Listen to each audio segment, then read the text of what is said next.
What is up, conscious monkeys? Welcome to another episode of Traveling to Consciousness. As always, I'm your host, Clayton Cuteri. Today's guest is a man who is dedicated to exploring the cosmos one planet at a time. He reveres himself as a Lyrian commander. He drops fascinating TikTok videos that span from astral traveling, energy vampires, different alien species, the whole reptilian agenda, and scientific improbability of the moon. Guys, get ready to expand your mind with this one. And so, conscious monkeys, welcome to the show, Vincent King Cassius Cain. Cassius, thanks for being here, man.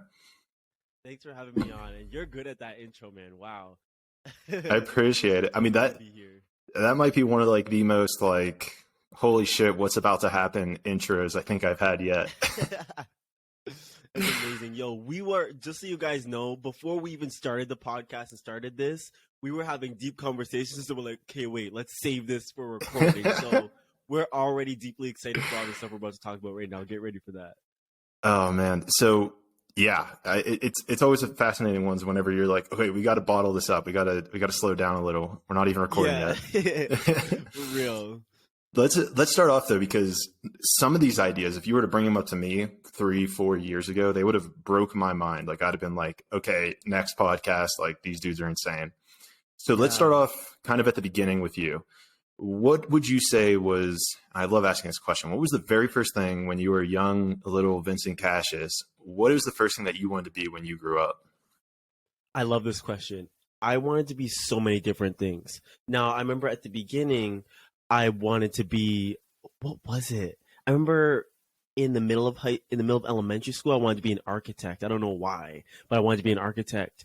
And then as I started getting older, then I was always into videos and stuff like that. So I started branching more into, my mom wanted to be a marine biologist. So I was like, okay, I want to be that. And I was like, actually, I don't. So I changed what I wanted to be so much. But I remember I was always very empathic and I could read energy really well, but I didn't even know what it was at the moment.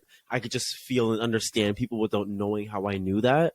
So, and I was really good with kids, still am. And there's this weird connection I have with kids, like they're attracted to me and I'm attracted to them. So now I work with kids a lot, and I knew instantly I wanted to do something with kids and working with a lot of people because I loved video and people. So then I realized I actually wanted to be on TV and do all of that. So, but then I was also getting the spirituality. So I was like, I don't know how I could do that. So then I noticed, why don't I just be my own like TV, like radio channel, something like that. So then I decided I wanted to be an influencer, which was really hard area to get into. I studied a lot. And then COVID happened right before I was going to go to school. So then I ended up being a TikToker, and that was like random, right? So it was like the universe had other bigger plans for me. So now I know what I wanted to be, but then it was like I was hopping from so many different things. It was wild, man, a wild journey. I was going to say, I mean, just even in that explanation of it, it seemed like you were bouncing back and forth between things left and right. It was crazy how it was pulling you everywhere. Yes, but one thing that stayed was that I was always into astral projection. That was one thing that baffled me, was astral projection. Movies always inspired me, and they still do. The universe loves to talk to me through visuals, and I'm a visual learner. So one thing that stuck was I was always into videos, always making videos, and I was always into astral projection. This is before it was popular, and I didn't understand. Like right when I heard it, I was like, that's real. But you couldn't go to church and tell people about astral projection because they'd be like, you're a madman, go witchcraft, right? And this is a black church we're talking about too. So of course they're like ready to call it witchcraft. And they're Jamaican. So for my Jamaicans out there, you already know. So I stuck with astral projection. I was researching it for a while. And then I got to the point where I knew so much about it that I started making videos. And then people started coming to me, asking me about it. So that's really the backstory of how I got here. And then that astral projection led me to extraterrestrials and all of that. And you know how them rabbit holes go. Oh, yeah. We go down a lot of them on this podcast, and I've seen them in my own life. So let's start there, because I don't think astral projection is actually something we've talked about on this podcast yet. I've read multiple books. I'm bringing a guy on in the future who has written a book. So what is, to you, astral projection? So before I get into the stories, astral projection is really essentially leaving your physical body. So first, people need to become aware that your physical body is just a vessel. So just like any other animal or plant, those are just vessels for spirit to come in, because this is the 3D reality. This is the 3D realm. So everything is physical. But there are also other realms. It's like a hierarchy of realms, and they get lighter and lighter. So the astral realm is just above the 3D. It's just like radio frequency. So if you want to be somewhere, you have to align yourself to that frequency. So the physical is here, really dense, slow. You know, if you want something, you got to kind of go for it. But the spirit is just above that. This is where if you were to die, you would go to the astral realm. So you basically, essentially, you have multiple bodies. You're a multiple dimensional being.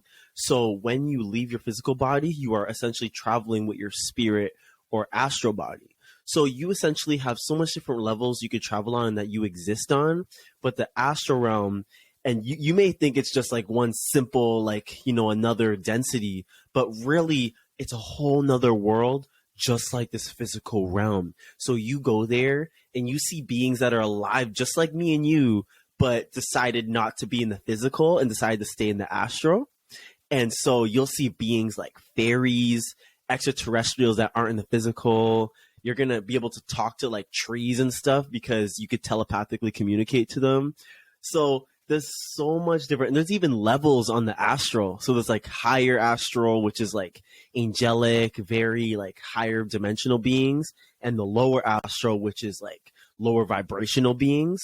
But even then, those are cool because, you know, when you mesh the light in the dark, I just think it's so cool how like powerful they are. And when you're powerful, because they'll literally praise you. The lower vibration ones, they'll praise you because you are powerful. Like when you're not scared, they're like, whoa. Okay, and they're like, okay, well, I'm sorry, right? And they're like, literally will bow to you, which is crazy. Does that kind of feed your ego a little bit?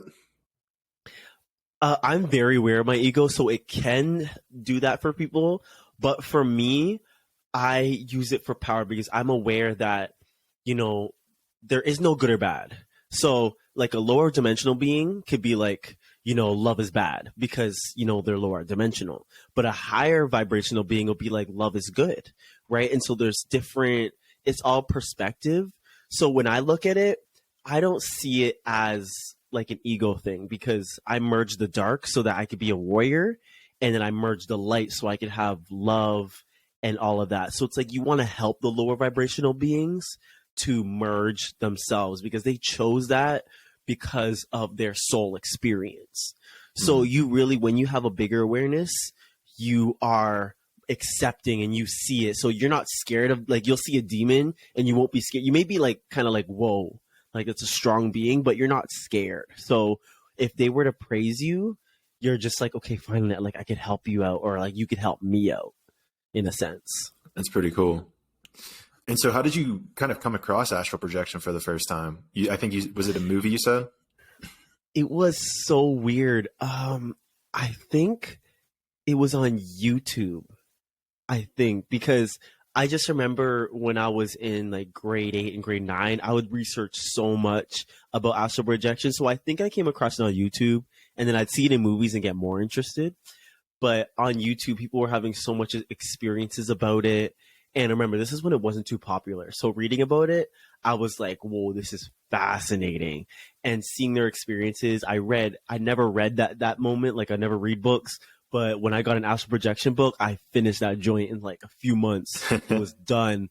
And no matter what, it just fascinated me. And I would try, like even I would tell my whole house to be quiet so I could astral project. My mom would tell me this all the time. She's like, yeah, you would always tell everybody to be quiet so you could astral project. And, you know, they're Jamaican. They wouldn't be quiet. They wouldn't be quiet. So I tried, but I think YouTube really made it powerful for me, hearing other people's stories and like trying to combine it to learn about this realm. It's like literally learning about a whole new realm of existence. In my mind, it was real. And then I figured out later how I knew it was real, because I was a starseed and the people I come from love to astral project, but I didn't know that at the time. I just knew it was real. So it's really a deeper experience soul-wise for me. Well, we're going to for sure get to the star seeds. And I saw that you said kind of in all your bios that you were a Lyrian commander, and I want to dive into that. But while we're Yes, I'd on love this, to. beautiful. So while we're on this topic though of astral projection, you know, what is your like belief, or how do you view it in similarity with lucid dreaming? Because I've seen those things very intertwined in the books, YouTube videos that I've seen. And Yes. quite frankly, I think that there was one dream I had where I was astral projecting, which was weird, but you know, I'm still working on those powers. So it's not as maybe easy for me because I think I come from a different starseed cluster. So just in your mind, what's that connection between astral projection and lucid dreaming? So I am now working on lucid dreaming more because I realize the power of it. But astral projection is essentially just leaving your body. So it'll be more real. It won't be jumpy. It'll literally be like you are there, which I have a lot of, and I always astral project in my sleep. And so I will go to different realms, but I only go where the universe wants me to. I remember, this is a story I could tell later, but I could briefly go into it. I was in a lower realm for 72 hours. I was there for 72 hours there, but here it was only a few hours. So I was there to learn a deeper lesson in this lower vibrational realm, but the universe sent me there to learn something. So essentially, you in the astral are just leaving your body to go somewhere else. But people they confuse the both, because lucid dreaming, you're just traveling your dreams, which is another realm in its own, because your consciousness is not here anymore. If your consciousness is not with your physical body, you're not looking out your eyes and moving your hands, you're not physically with your body anymore. So your soul may be in your body, but your consciousness is in the dream realm, which is really in your mind. And from my understanding, it's more just in the mind. And I know friends and these are kids essentially I work with as well, they lucid dream a lot, but he tells me about how he has different areas of his mind. And now I saw this also in the 100, which the universe told me to watch multiple times, and I see why. But essentially in the 100, it's like this. So the kid I know is like this. In the 100, for those who've watched it, that's my show. The girl named Clark, she is in a battle with some being like an AI who is in her mind, and she's essentially, they're battling for her body. So she's like, get out of my body. But they're battling in her mind, and they call it the mind space. But she has different mind spaces. So like she'll go to, like, for example, she'll go to like when she first landed on Earth, and she'll go there and she'll talk to she calls it they're like, I forget what the word is, but they're essentially just figments of her inner mind. So there'll be like people she knows of in real life, but they are figments of her subconscious mind that she's speaking to. So lucid dreaming, you do that a lot. You'll be talking to beings who are real, but they are basically subconscious projections, and you could talk to them. So the kid I know, he says he has a market in his lucid dreams, and he'll go there and he'll talk to the beings that are there, and he'll realize he's dreaming. So he'll go and talk to them. One rule he says is don't tell them that you're dreaming or that they're fake, because they'll either get mad at you or they'll be like, yeah, we know. I've heard that before.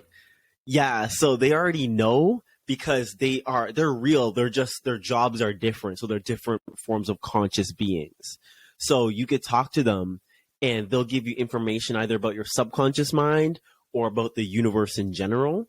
So there's a lot of power you could get in lucid dreaming, which I want to accomplish too. But again, my dreaming experience is very between both. Anytime I go to sleep, I'm either astral projecting or I like partly lucid dream where I'm like, am I dreaming? And I'm like, nah, I can't be. So I'll be in a mix of those, but I do have a lot of beings who will come to talk to me, or I will go to realms where I have to do something.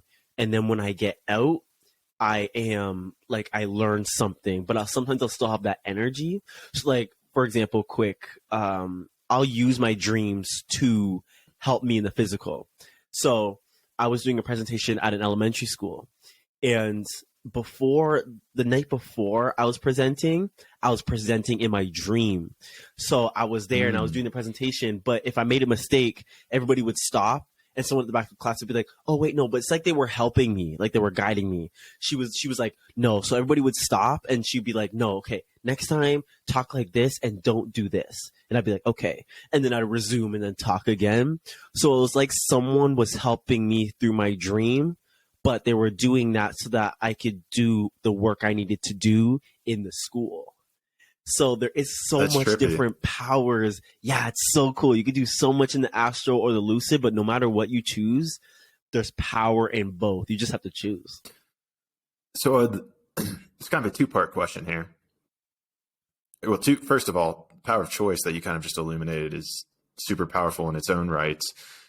The next thing, though, is itching at me is to get back to that story you were saying where you went into a lower dimension in order to learn a lesson. Yes. Because the way my mind works, number one, I'm curious about how the universe guided you there. And then obviously the lesson. But like the way my mind works and kind of that it's been warped in the society. And so assume that I'm talking on behalf of society in air quotes.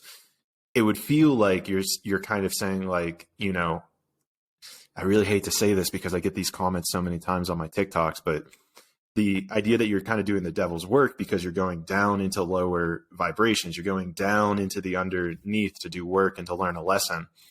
So I'm curious, I guess, how your story works with that and the way that you would view it with regards to, you know, screw the average society. Just, I just love to hear how the universe took you there and like what the lesson was that you learned. Okay, so the universe talks to me a lot. Now, I thought that joint was craziness, but I'm convinced now, like, no matter what, it'll always tell me. So I'll get that straight up, and we could talk more about that later as well. But I lately have been getting a lot into yin and yang, and the universe has put that at me a lot. Weird coincidences where people, I would see yin and yang everywhere and get led to it and feel drawn to it. So I was like, okay, that's the next step, is getting into that and learning about it, which took me a few months to fully understand it. And then random coincidences, like my sister would come in my room and say something that was already floating in my mind, or like someone said to me. So like weird coincidences, the universe really works. It's really weird. But I learned, as I was getting into yin and yang, I was wondering, I was like, how do you mesh the light in the dark? I'd asked so many shamans and astral projectors. They don't understand either. So I was like, okay, this is something I need to get into. Sorry, what's it called? What was it called? Yin and yang. Oh, well, the next thing, it was like, how do you get into something? Mesh the light of darkness, I thought you said. Oh, yeah. So meshing the light in the dark and meshing the darkness in your life. Okay, meshing it. Like bringing it together. Yes. Okay. And I don't understand what that was. I was like, why would you want to mesh the dark? Because again, as humans, we're trained to run from the dark and toward the light. For sure. But then I realized something. So when you run from the light, which is essentially what a lot of beings do, they run from what the darkness teaches them. Now, you notice that anything that you have in life that's, you know, a dark experience, like I got bullied a lot in high school, but I didn't notice that I needed that bullying to become the strong person I am now. Now all those bullies watch my content. So I'm like, I understand now. I started to see, I was like, okay, whoa, I'm seeing now that the darkness does play an effect. Okay, but let's look at light beings and dark beings. So when we look at a lot of light beings, I'm not talking about like very wise, higher dimensional beings. I'm just talking about like just light beings. A lot of them, they will run from the darkness and toward the light. But the thing is, when they do that, they don't evolve anymore. They don't evolve or like learn anything. They're just, only good vibes. It's very toxic. It's very only good vibes, right? And you notice when it's like that, we don't solve anything. But beings that are only dark, they run away from the light and toward the dark. The problem is they have a lot of strength and a lot of, like, you see these beings are so strong, but they don't have any love. So they lack a lot of what life offers. Love is life, okay? Light is life, and darkness is essentially strength and evolution. So they're the same thing, but they're different vibrations. So when you mesh them, you understand that, okay, I need I need pain and struggle in order to become the person I want to and go further into the light.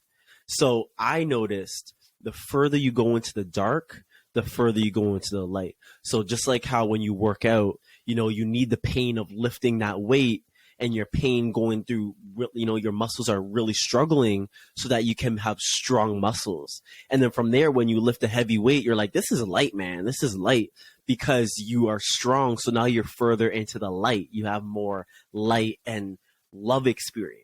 You see what I'm saying? Oh, for sure. I can totally project my own past. I had a bully myself in high school, and I had sexual trauma from a young age, and it takes that moment of evolution. I had like almost 6 figures in debt coming out of college, and it takes, exactly what you're saying. I can see from my own progression where having those quote unquote negative, but let's say that those polarizing instances, it helps you transcend them. It helps you understand. It helps you relate with other people as well. Yes, 100%. So I try and get all my followers and all the people that watch me or that live near me to understand this. But humans struggle with that concept of embracing the dark. Now, I always suggest people to watch the 100 because it literally has everything, extraterrestrials, AI, and literally everything that, as if you're watching this, you're going to like that joint. So, and one thing the 100 taught me, it's when the universe told me to watch the 100 again. I was like, okay. So I watched it and realized the strength these people have, the warriorship. I was so intrigued by that. I was like, I love how powerful, like I watched one, like low-key spoilers. So there's a girl named Octavia. She starts out really weak at the beginning. And I always loved kings and queens. I was always drawn. This is where we get to the commander stuff, but this is a brief overview. But I was always drawn to kings, queens, royalty, everything like that, and I didn't understand why. But Octavia, she started out really weak, and I love characters like this. She starts out really like that, and then at the end or near the end, she gets really strong, and she becomes a queen, and everybody looks up to her for her strength. But you watch her go through this pain and struggle the whole time, fighting her whole life, and then she becomes a queen. And I love that. And I try and get people to understand that. And that's what makes me also, I'm now really deep into combat training and stuff like that, as well as spiritual training, meshing the dark and, coming into contact with lower vibrational beings and learning how to fight, stuff like that really intrigued me. So getting to this realm I was in for 72 hours, essentially the realm was, it was one of the most traumatizing experiences of my life, but it wasn't as dark. It was one of my fears. So a lot of people, when they have different fears, are like, oh, I wouldn't be scared of that. But when it's your fears, you're like, okay, whoa. So one of my fears I noticed. Yeah, exactly. Yeah. So one of my subconscious fears was having people like hate me, like having everyone hate me. But this is something I told the universe I wanted to get over because I noticed that was a subconscious fear. So I said, can you help me with this? So the universe was like, okay. So I went to bed that night and I thought I was in real life. So I was in this place where I literally woke up in my bed, started walking around, but everybody hated me, even my parents. And I would go everywhere and everybody would be like, get him away from me, get him away from me. And everybody was just yelling. And I didn't understand why. And so the first 24 hours I was in it, I was really confused. And then the next day, so this is within the next 48 hours, I started crying every day because I didn't understand why. I just wanted to understand why everybody hated me. And I was like, nobody likes me. And how am I going to live my life? And then after once it got to the 72-hour mark, I was crying all the time, bawling. And then I said, wait, I don't need nobody to like me. I could just be me. So I said, you know what? I'm done. I spent 2 days, crying, trying to figure out why everybody doesn't like me. I'm going to just be me now. And as soon as I said that and I literally stood strong, I started the world started stretching and I started getting sucked out. And I was like, what's happening? What's happening? And I look around and literally the whole world was stretching. And then I woke up in my bed and I was like, whoa, right? And I was so scared. I was like this. And the energy, I noticed it was just like a dream or an astral projection, but the energy was still there. like I was still energetically there. That's how I knew it was an astral projection, because I was actually aligned to that vibrational frequency. So I was still really scared, and I was breathing. I was like, okay, whoa. And then my mom and my sister randomly ran in my room, which they never do. And they ran in my room and started hugging me up. And so that's why I was like, hey, universe speaking, because they never do that. Never just come in my room. So they ran in, but I was scared. I was like this, because I thought they were going to try and like fight me. And they were like, are you okay? And I was like, and then I realized, and I was like, no, I'm fine. And I just had a crazy astral projection. And they're like, okay. And they started hugging me up. But I was still looking at my mom. I was like, you don't hate me? But I was still trying to like, my mind was still trying to get back in this realm. So I had to spend the rest of the day energetically raising my vibration again, which was so hard. But I spent so long asking the universe, why? And it told me for a lesson. And I was like, I don't know what lesson. That was just traumatizing. And then later on, I was like, oh, and then I saw that I actually asked for it. So the universe is way more intelligent than you. You could ask for something, it'll be like, okay. And then it'll give it to you. And then you'll be like, why? And then you see after. So, it may not sound traumatizing to some people, but to me, that was me handling one of my darkest, deepest fears. And still to this day, working smallly in it. So it's a huge journey and experience when it comes to stuff like that. That's so wild. That's so wild, because I've seen similar stuff like that in my life.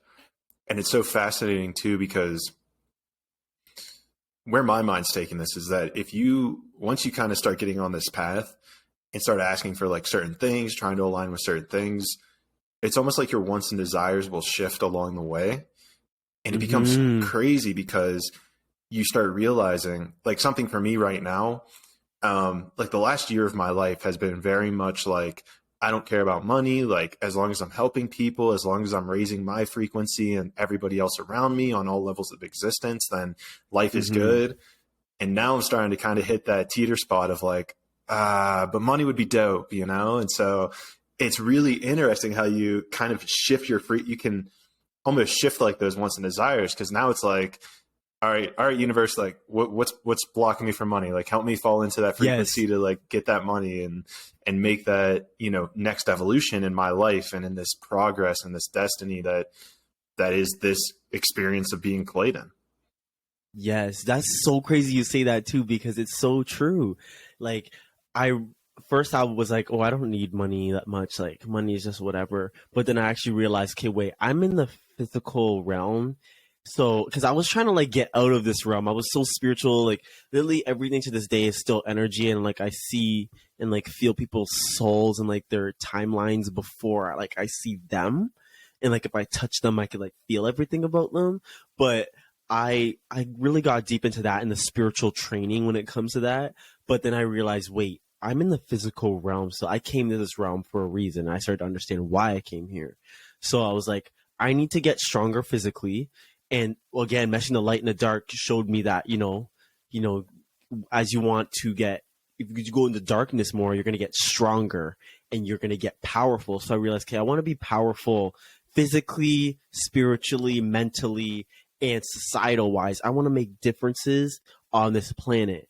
And if I want to do that, I need to have the strength in all areas as well as money. So I started to realize, okay, I need to start making more moves to gain more wealth so that I can do more powerful things. Like, I want to be able to travel anywhere I want, talk to all these people, make vlogs, and pay someone to make these vlogs so I can make more vlogs for people so they can learn from my life. And I want to have the money that I could buy a plot in the Amazon rainforest and say, nobody's chopping this down. Like, for example, like things like that, where money in this physical realm could grant you a lot. So I definitely feel what you're saying. It's so true. And that's actually a really wise point that you kind of brought up there, is that, we want to, I feel like as a spiritual content creator, you want to air this projection of like, you don't need money. Money's a physical thing. We don't really need it. We can just be spiritual and everything will be good. But in your answer, what really resonated with me is that idea of, well, we're in the physical dimension. We need to also be able to manipulate the energy that is in this physical dimension in order to kind of help people. And because exactly what you're saying, like, I want money. I want money so I can reinvest it in this podcast. And then I, plan to donate like 10 to 20%. So how do I plan to donate to the charities or the buying a plot of land in the Amazon rainforest that I know would be beneficial for the earth and for humanity if I'm not making money? It's like, so, and I feel like that's a clash that kind of occurs within us to have this belief system. And actually with me, and I'd be interested to hear it because it sounds like you had a church upbringing as well. With me, I had this very fascinating projection around Jesus where, he's the one of the most spiritual people to walk on earth, the most, let's say, higher dimensional beings to walk on earth. And the way that he is portrayed by the Bible, and I've come to find out a lot of this isn't true, is that he actually, my belief system is that he was poor because he was a carpenter. He didn't have a wife. And if a bunch of people followed him and loved what he was saying, then he got killed for it. And so that was a crazy projection that was even putting into at least the wealth version of my life, where it was like, well, if I want to be spiritual and attain the best enlightenment and help people, then I need to forego money, and money isn't going to help. And whether I created that construct in my mind or that was a seed planted by society, that's a big one that I'm realizing that was I hate to say misstep, but a polarization that I need to heal and integrate, now. Yes, and you know what? And that brings us right back to yin and yang. And this is where I see literally, this is why the universe threw it at me, because literally it's in everything. It's like, okay, well, I want to be even intrapersonally, I was like, okay, well, I want to be serious, but also, like a goofball, like I naturally am. And I was like, but how do I do that? I can't pick one. And then the universe said yin and yang. And I was like, okay, all right, okay, I see. So same thing with spirituality and the physical. Right. So I was like, I can't be too spiritual and I can't be too in the physical, because you're going to lose both. You're going to lose no matter what side you go on. So I was like, what do I do? And then I said yin and yang. And I was like, oh, again, bro? Again with this yin and yang?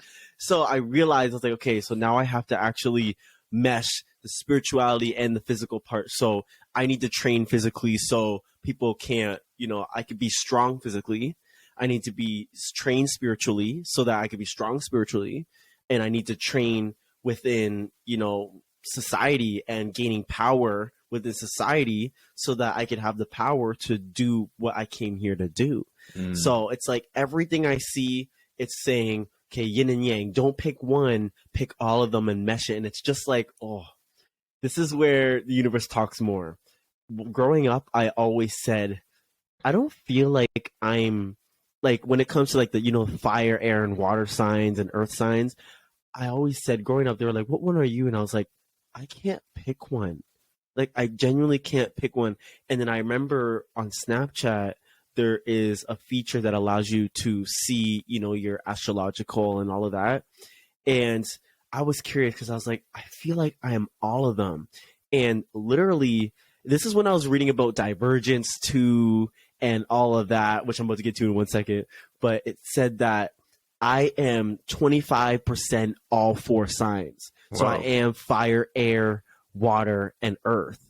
And I was like, well, that just meshes with how I felt because I can't pick one. I feel like I'm all.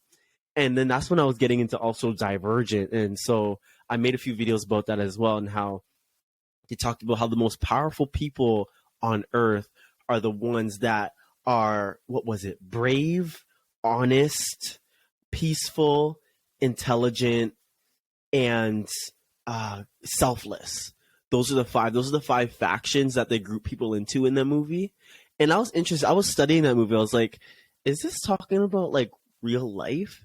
And I noticed it was in a sense that, but also neurodivergent people. So it was talking about a lot of different things, but that one really key was trying to put across was that people that are powerful are ones that are all 5 of those, because some people are just really honest, but they're selfish, or they're not peaceful, or some people are really brave, but they're not peaceful. They're just trying to fight all the time. For sure. And so we have people that are only in those categories, but people that are all 5 are powerful. And so again, that brings me way back to the yin and yang the universe is throwing me at.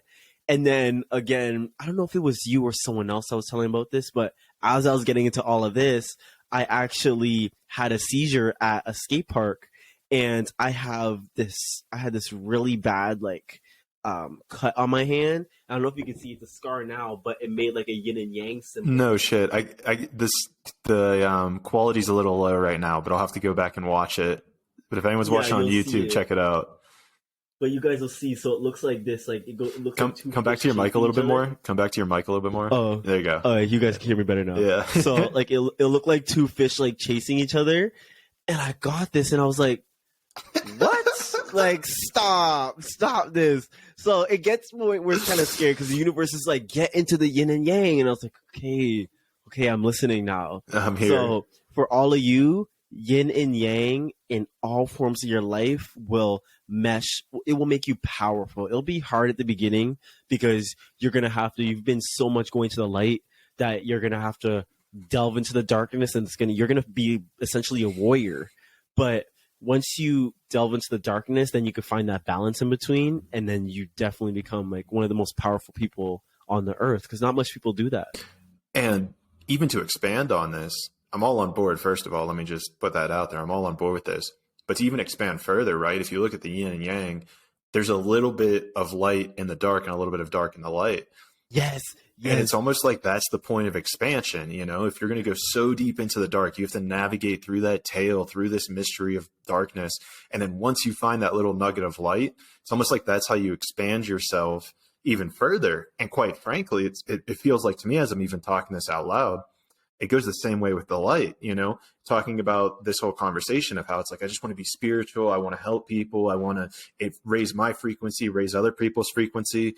And then you come all the way to that little dark spot, which is now the money issue, where it's like, I guess I need to redefine my relationship with money. Like now that's my like portal. It's almost like my portal into the dark. It's like, okay, why do I believe that, you know, either money's bad or it's not needed, or to be enlightened, you don't need it. And it kind of creates that cyclic structure almost. It's almost like there's borders between the yin and yang, but in order to get to the light, you got to go through it into the dark. And then almost like, I guess, theoretically a black hole, where it's kind of like you got to just drop in to get to the other side. Yeah. You know what is my perception of it? And this is what I've learned from my experience, is that when you're in the light, there's always that little bit of dark, like you said. But in the darkness, there's always that little bit of light. So it's like when you are traversing the darkness, that little bit of light is essentially, because you're traversing the dark, but there is good in the dark, or there's positivity in the dark as well. There's also darkness in the light. It's just like how when you're running from the dark, you're just toward the light. There is darkness in just staying in the light. Like there is negative things that could come about just from staying in there. But when you're in the dark, there's also light that comes about from being in that dark, which is, you know, becoming more powerful and strong. So I noticed no matter where you go, if you are in the light, there's always that little bit of dark you're going to face, because you can't just stay there, else you're not going to grow. Right. So it's like, okay, that's the dark. But then when you're in the dark and you're working out, you're going through all your challenges and you're facing your fears, you're becoming stronger, which is that little bit of light that you gain from being in there. So that is my perception of it. But I love hearing what you said about that, because it makes so much sense too. I feel like we're almost saying the same thing, maybe just in different ways. Yeah. Because it's interesting too, because with my life, based on like the past lives that I've found in different modalities, I've realized that I've mostly picked male like 9 times out of 10 in my life, usually like more fit, usually more muscular. And, you know, what I've realized, and I'm actually just putting this together as we're talking about it, is that I'm very much like, just universe, just show me whatever it is I need to fix. I'll fix it. Like, let's just do it. I understand that there's going to be pain. I understand that it's going to be difficult. Just show me and I'll like integrate it and figure it out. And a huge life lesson of mine that's been coming up recently within the last couple of months is patience. It's like, just be patient, just relax. And I was like, motherfuckers, like, no, like, show me what it is I need to do. Show me the block. And meanwhile, it's like, yeah, your block right now is the fact you feel like you need to be doing something. Like, just be patient. Yeah. I'm like, fine, I'll listen. That's crazy you got that. I actually had that too, because I've been really like rushing myself. And then the universe was like, because I haven't really been feeling like, this was a few weeks ago, I didn't feel like talking to anybody. I didn't feel like going anywhere. I really just wanted to watch the 100, which the universe kept telling me to watch. You say it one more time, I'm going to have to watch it. I think you actually should. Yeah. I was like, it kept telling me watch it. And I was like, bro, I watched that years ago and I loved it. But I was like, why again? I see why now. But it kept telling me watch the 100, spend time just by yourself, maybe smoke some weed, which is only at night, and meditate. And I was like, but I feel like I need to be making content. I need to be writing my book. I need to be joining podcasts and doing my podcast. And it was like, no, watch the 100, sit your ass down and meditate. And I was like, okay. So I did that, even though I was still kind of like, oh, I need to make content. So I kind of forced myself to make content, but they were never really that good. So I was like, okay, I get the sign now. Just stop. So I would stop, watched it. And when I spent those days just within myself, my own energy, next thing you know, I was excited to socialize. I was excited to make content and be in podcasts. And then I felt ready. And I learned, I came back as a new person. So the show even was saying things like that show is super spiritual. So it taught you a lot about meshing the spiritual and technology and all of that. But it gave me a lot of room. It taught me a lot to teach others, like to make content with, but also interpersonally. So when I came back after like a week or two, I was like, whoa, I feel like such a stronger person. Like I'm a completely more advanced version of me. Like it's like I stepped up. And so I notice now, and we keep saying this, but like when the universe talks, listen, right? It said wait. So, and I was really impatient because I'm like, I don't want to wait around. But essentially when you wait, you give yourself room for growth. It's like when you work out a muscle, you have to stop working out so that it could grow for a minute and you could sleep and then it could grow. So I was like that and I was like, okay, I guess I see what you mean about patience now. I see the parallel. Yeah. So multiple times in this so far, you've talked about like just listening to the universe. I feel like that's something that could come across pretty abstract, right? Because it's not like, you know, I guess a tree's going to barge into my door and be like, you need to do this, you know? So, so how and in what ways do you quote unquote receive messages from the universe? So people would consider me advanced. I wouldn't say I'm advanced. I guess you could say that, but I'm more intermediate. Like I'm not a beginner and I'm not an expert. So with me, I've kind of perfected talking to the universe in a way, because first I thought it was weird. I was like, no. But then I started reading people's experiences and getting a little more open to it and learning about how the universe is scientifically an alive being. That baffled me. And I was like, whoa, okay, so this is a grander being, just like how our cells have consciousness and they make a grander body, and how we control the cells through the mind. Like to our cells that are conscious, we are the universe to that little cell. So it's the same thing for us. We are the cells of the grander universe. Scientifically, this is like not no woo-woo. This is for real. So when I learned about that, I was like, okay, let me be a little more open to it. And then it started talking to me. So the classic one is like numbers, but it gets to the point where it'll just show me a number and I'll be like, okay, like I've delved into them enough to know what each number means. So if I go for a walk, the universe will be like, go that way. And I'm like, okay, I walk that way. I just feel like this urge to go that way. And I'm like, okay, universe saying go over there. And I go over there and then I run into someone that, you know, I always wanted to see, or something like that, like weird coincidences. So it'll talk to me a lot through the numbers, right? If I'm overthinking, it'll send me the ones and the twos and it's like, remember, focus. I'm like, okay. And then when I'm better and I feel I'm on the right track, or I'm training really hard and working really hard, I'll go for a run. Universe say, go that way. So I'm like, okay, I feel like going that way. I'm going to go that way. Then I see sevens everywhere, or I see someone painted a random yin and yang symbol on the wall and things like that. And I'm like, whoa, okay. So numbers, people too, like this is a little example. I remember this is when I started asking the universe. I started I was like seeing if it would work. So I told the universe I wanted a selenite bracelet. So you guys know I wear all my bracelets. So I wanted a selenite one, but my mom was like, they don't make selenite because if it gets wet, it's going to dilute, or it's like water soluble. So I was like, but I still want it. So I put that out in the universe. And I walk into the store, crystal store, and there's a selenite bracelet just sitting at the door like it was meant for me. There's no other in the store. It's just sitting there. And I looked at it. I was like, do you guys have any more? They're like, no, that's the only one. And I was like, whoa. And it's the same thing for like these plants. Like I always wanted vine plants in my room. And I put that out in the universe. And I was like, I'm going to get them. I'm going to get them. And I remember I kept looking around, but they're too expensive. And I was so mad.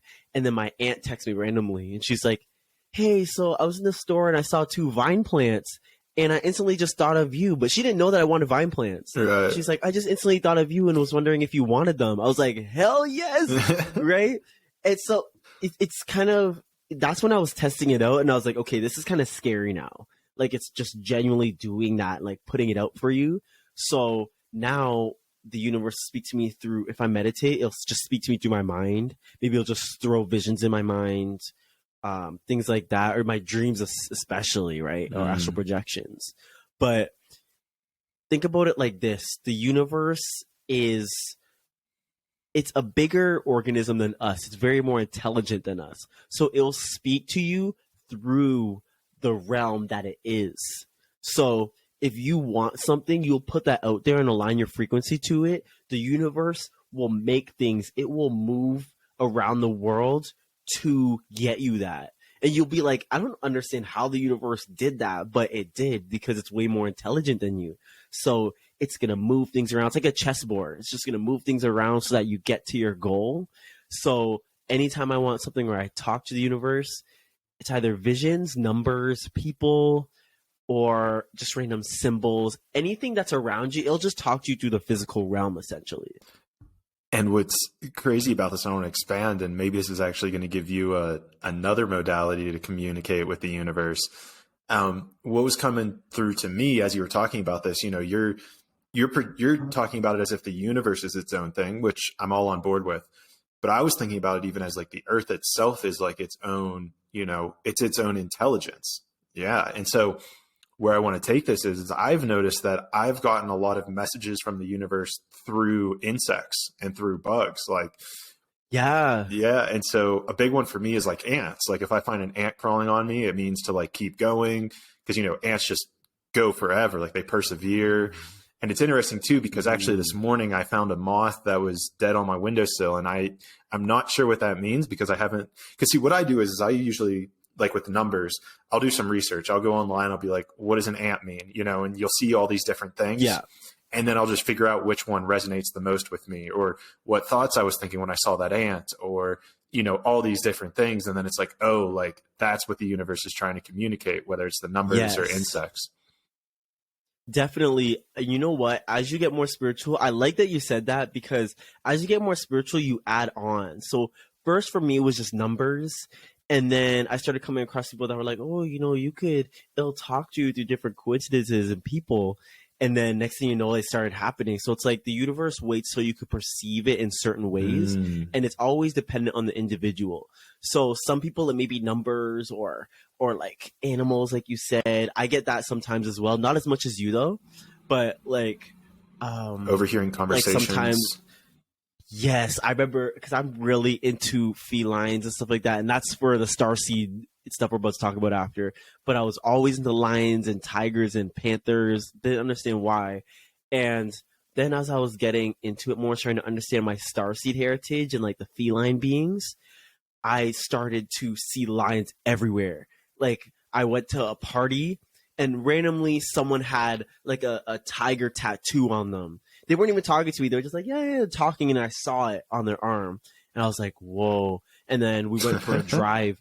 And then I saw a giant like panther sign that was just like, be you. And I was like, whoa, like so crazy. But they just randomly everywhere. And it's like, I don't know if you guys watch the 100 too. It talks about this as well. When she's in the mind space, the universe is like leading her to where she needs to go. As like an infinity symbol. So I made a video about this already, if you guys probably already seen that. But she's walking through the mind space, and then the crosswalk sign is an infinity symbol. So she walks, and then it changes and says stop, so she stops. And then someone walks by, and they have an infinity symbol hairstyle. So she follows it, And then she looks after, she's like, where do I go now? Where do I go now? And then some little girl is biking by and she has an infinity symbol sweater. And so she's following it. So it's exactly like that, where it's scary because there's no way it can't, there's no coincidence there. So you're like, there's definitely some intelligence with this. And when you get to extraterrestrials as well, they talk about how they don't even understand how the universe works. They are studying it as well. So this is way beyond even our civilization because they know it exists. And I read a lot about these high vibrational and lower vibrational extraterrestrials. And the high vibrational ones say they know the universe is real and that it's very intelligent and works like that. We're in a cosmic body, but no matter how much they research, they can't understand it. So it's good. And they're millions of years evolved. So they say, don't try and explain it, just accept it and know it's real, because that is the spiritual evolution of beings. There's technological and spiritual, but the spiritual one will lead you down that path. And then you'll realize more of how the universe works when you go up in density. But from where we are, you're not going to really find a good explanation other than the science ones we have now. Yeah, that's really fascinating because, almost that idea of like just experiencing. And that's kind of the intention I've almost been trying to start putting out with, especially with regards to money or, these things that I want is like, I just want to experience a podcast that has 10 million downloads per episode. I just want to experience, having my own jet. And so it's really interesting you put it in that terminology because it's honestly a really great reflection of what I've been dealing with recently in my life. And then furthermore, how is it that are you communicating with these aliens? Are you reading about it and it's resonating with you? How are you kind of coming across this information? I come across it externally from a lot of shamans. I read about it a lot, or I watch a lot of people who talk about extraterrestrials when it comes to like previous CIA agents. And I mix that as well as what I read, as well as people who channel and people who've astral projection and talk to ETs. So I mesh all of them and I see where the dots connect. So like a CIA agent will say, yeah, they talk about spiritual evolution and how the universe, they don't understand how it works, but they still go through with it. And then I read about it and I come across it in a book. They're like, yeah, we're one with the universe, but we don't understand it fully. So I see those like dots and how they connect. And I'm like, okay, there's truth here and here. It's like the universe is trying to tell me what is the truth and what is not. So I definitely recommend for people as well, if you're trying to get into stuff, especially like if you're reading about flat earth theory, which is not, by the way, I researched into that. You got to get into everything and get so many different sources so that you know what the truth is. And I do have some experiences with ET beings, but I haven't really communicated with them. They're more around me a lot. And I feel them. I feel them around me. At first I thought they were just spirits, but then I realized later through shamans that they're like ET spirits, which is super cool. But I definitely can't wait to get more into speaking with them because that's something I want to do a lot. But I think I'll probably do it through astral projection. Okay. I think that'd be a more fun experience. Well, I mean, and it sounds like certainly you have a proclivity towards, so it sounds like that would be ideal for you to do. Yes, I'm so drawn to extraterrestrials and all of that. And I realized that that's what has brought me to starseeds. So I didn't even know what that was before, but I started talking to a lot of my friends who randomly coming across people I'd meet, other influencers who have other gifts. Oh, where'd he go? Oh, he's going to come back. Looks like we're recording here by ourselves, y'all. I can't breathe. He's going to come back. It's just the internet dropout. All right, guys, we will just wait a moment because this looks like it's going to keep recording. I don't even know if this me talking is going to even be in it, but we'll keep it anyways. I love how the universe just tries to stop us from talking. Like every time I do this, it's like the universe makes something happen. Not even the universe, just like something happens that like weird things happen that stops it. It's so weird. It's so weird. I don't want to say it's the universe because I don't even feel like the universe would do that. It's just so weird. I want to see what happens when he comes back. I think he's going to email me. Okay. There we are. Dude, I'm telling you, man, this It happens before when you start talking about aliens, shit gets weird. Did that ever happen to you? Because I noticed that for me too. Sometimes people are like, "Oh, this never happened before, but it glitched out." The I was w- like, so "Whoa." the way it glitched out was different than I've experienced before, but it's it's been an occurrence. Let me say this: it's been an occurrence on this podcast where we start talking about something that's like high energy, aliens, fucking just out there shit. Technology fails for some reason. They don't want to hear it, bro. They don't want to hear it. I love It's it. got to be something, man. It's got to be something. And we were just getting into starseeds too, and all of that. And I definitely want to hear about your starseed heritage and how you got into that, and like what your heritage. For sure. Before we jump into that, have you ever seen? There's a show I think on like History Channel, which is it's called like Skinwalker Ranch. No, I heard about that. Is it Dude, good? it's fucking trippy. Like, if you're a logical minded person and you watch that show, it doesn't make sense. Like, it doesn't, the shit that they record on video, you're like, something fucking extraterrestrial is here. Yo, definitely. I already feel that too, but I keep hearing about skinwalkers, and there are some stories around here because we live right beside the reserve too, and they already talk about some skinwalkers or like beings that. Oh, okay. I'm gonna tell you this crazy story.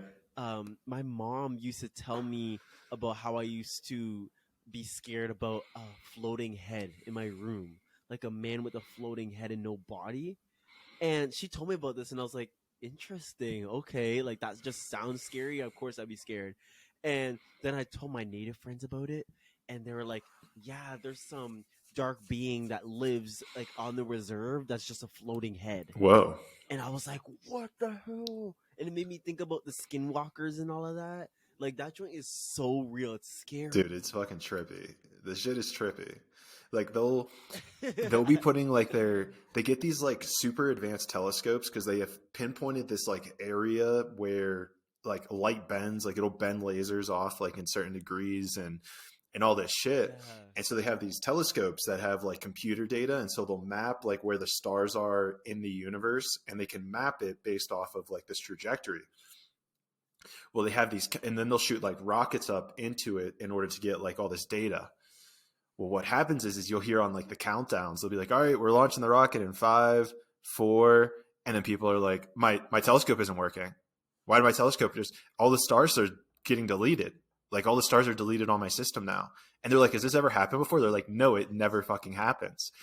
Dude, it's the craziest fucking thing. Like every single episode, it's a little bit different, but they bring in somebody else with crazy ass technology that never malfunctions. But then the instant It does. the fucking instant it's just like, nope, we're out. Mercy, bro. I hear about this a lot. What was I just reading about recently?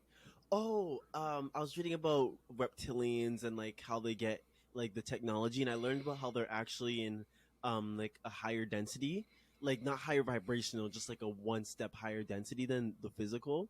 So you can't really see them a lot of the time, but they're there anyways.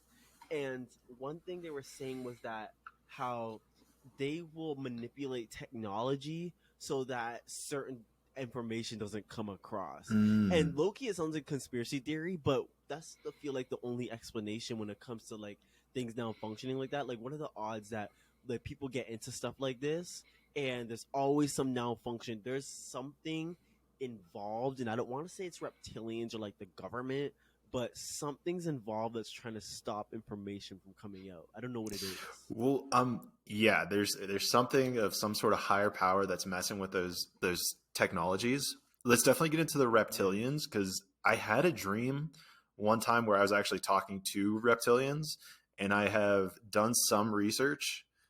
So I'm curious about what your research has led you to believe about reptilians.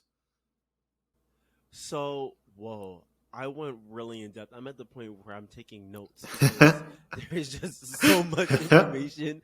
But literally, from what I hear from CIA agents, government workers, shamans, and all these people that channel, is that they are from Draco, but they originally came from another universe, and they came here, and that's why there's the whole Lyran wars against the Draco and all of that, and they like to go to other civilizations and offer technology, And really what they're doing is they're making a chess move. So they're saying, oh, technology in order for this, but really they're just screwing you over. Mm. And I hear about this all the time, so I know it's true because I hear about it everywhere.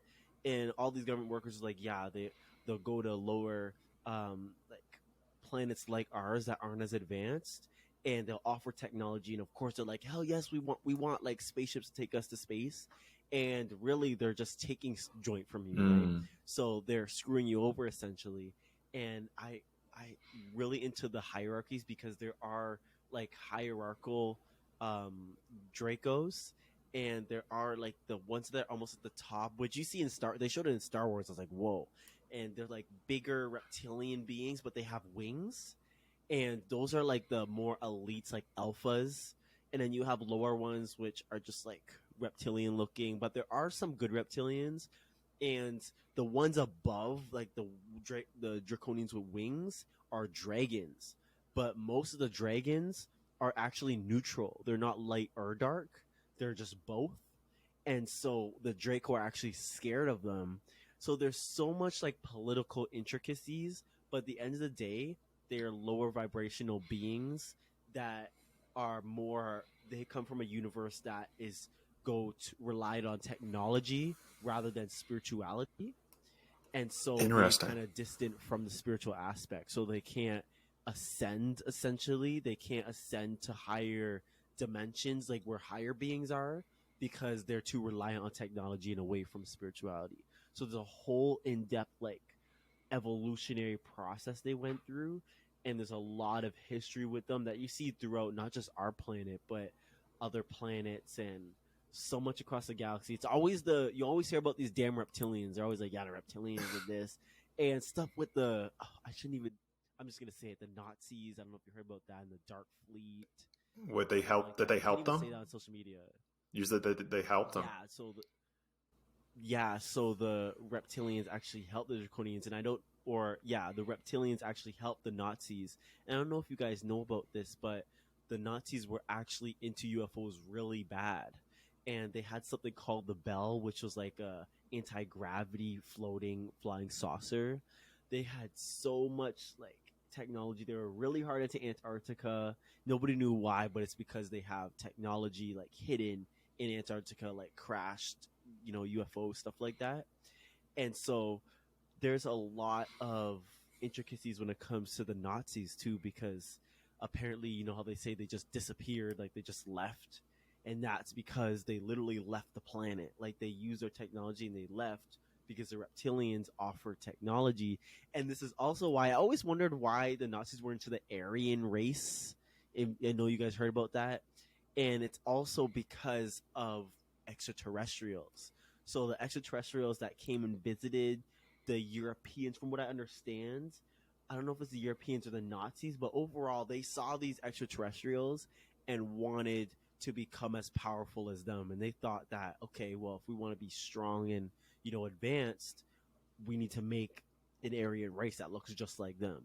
So that's where you get all the Holocaust and the whole deep, all that political stuff.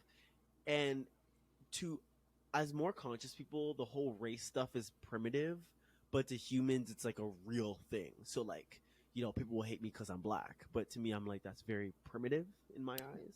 So in Hitler's eyes, it goes way back to extraterrestrials as well, and the draconians, UFOs. When I started getting into that, I'm still reading that book. I'm looking at it right now. I'm still reading that book, and I had to put it down because you read 2 pages, you're like, okay, I need to process this. Like it'll tell you the reptilians did this and they went to this planet and did that. That's why Hitler did this, and I'm like, okay, let me put this down. And then I'll watch like Guy TV and the CIA agents, and they'll talk about that too, and they talk about the Nazis, and I'm like, whoa, so that book is really telling the truth.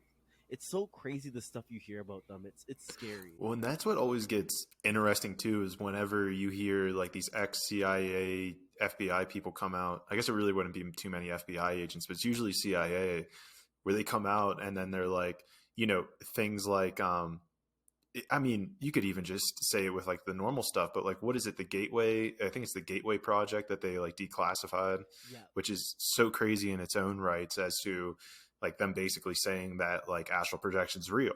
It's like they're like, hey, this is a real thing and anyone can do it. And it's so fascinating too whenever you hear like these new things coming out. And I remember seeing, what did I see? I saw some government official. I think he might have been like a soldier or something, but he talked about how they were doing some digging underground and they came across like these tunnels. And then they eventually like penetrated one of the tunnels, and then like everybody in whoever was in the military ended up getting killed that were like a part of it, except for this guy, and he escaped. And then it was like a couple months later, he ended up like, dying from a heart attack or, air quotes, something mysterious after him talking about it. And so so to me, it's always really fascinating to kind of piece these together. And where my mind is now kind of going with this is that I know whenever they do like secret documents and whatnot, there's always like a little bit of misinformation put in there so that they're able to delineate who was going around and spreading what. So whenever you're kind of like piecing together this like information, especially something that's like off planet, do you do some sort of like, needing to verify between sources? Do you kind of like, how far back do you go with like sources? And this gets weird too, because I'm a channeler myself, and oh yeah, there's something I was going to say earlier about it, but there's like this almost this knowing that just comes of like, oh wow, that is real, like that is what happened, like there's truth to that, and so I'm curious where your line usually lands with that. I was very aware of that, and I didn't want to accept things in my mind and become like have it within my subconscious where it becomes part of me until I know it's real. So even astral projection, I knew it was real, but I was still like on the fence because I'm like, I don't want to accept it until I know it's real. So then when I started having a little bit of experiences and then the document came out saying it's real, I was like, okay, that's for sure. And then I was like, okay, what about the extraterrestrial part? Like, what is real and what is not? And so I do research everywhere to make sure that joint is real. So if I'm looking into the Nordics, or like at first I thought all extraterrestrials were very like the ones I've seen were always human looking, but they were always very Caucasian in appearance. And me, I accepted that. I didn't really look at the race. I was just looking at extraterrestrials. But then people started pointing out to me, and I was like, true, let me actually get into that. And then I started to notice that there are multiple different skin colors and all of that. Like, there are beings who have like pitch black, like noir Oh, skin, really? like really black, and some who have like brown skin, tan, You did a video on that white. the green chick from Guardians of the Galaxy. You did a video on that. Yes. Yeah, and so this green skin, from what I heard, this green skin, red skin, orange skin, purple skin, and it all depends on the sun that they're around. Hmm. So our sun, we happen to be at one where melanin is what's going to help us survive more. So my people come from, like my physical body people come from Africa. So they've evolved to have brown skin, so so the sun could be accepted into their skin and they could get energy essentially. And so it all depends on the people. But if we had like a blue sun, I'm not sure what color skin we would have, but it wouldn't be brown. It'd probably be like blue or like green, something Ah, that aligns with the sun. And there's some science behind that as well. that's So I'm crazy. not too quite sure much about it, but it's definitely the sun. Wow, I never thought about the sun being the one responsible for like skin. Well, okay, so Me I either. have thought about this in skin color because I lived in Brazil for about 2 months and I've spent about 4 months of my life there in total. And what's interesting is that Brazil is so large, like vertically large, that if you go to Brazil, like the majority of the northern like people in Brazil, like in the north area, like Salvador and Bahia, they have kind of like a really dark skin color like yourself. And then as you move south to kind of like Rio, it becomes more of like It this gets lighter. mocha. Exactly, dude. And you go all the way south to like Porto Alegre, where I lived, it was just white. It was like everybody was white. And Yes. that was when I kind of first started thinking like, hey, the sun has to be doing something here with skin color. And then you're taking it now even to the next level of like, oh yeah, it's like it's the reason like we're white and black. It's like it's not, you could even expand that out to all levels of the color spectrum. Yeah, and I try and get people to understand this race stuff as well. Like, this is where we could come together as a human species as soon as we start understanding each other. Like, for example, I was really pro-black before I was into consciousness, and I I'm not pro-black, but I've expanded off of the knowledge I learned from that pro-blackness. So I learned a lot about race and, history before slavery and stuff like that to understand the humans and how it works. But really, one big thing I try and get people to understand is that, okay, yes, different races have different abilities. Like, you'll see black people, they're really into, like, they're always like really powerful physically. Like, you see them in a lot of sports, and then you see a lot of Europeans, they're more into, like, generally they're more into intelligence and understanding with the mind and stuff like that. You go to Asians, and it's a whole completely different culture and understanding and way of life. So I try and get people to understand that the physical features we have are based off of different evolutions from where we were.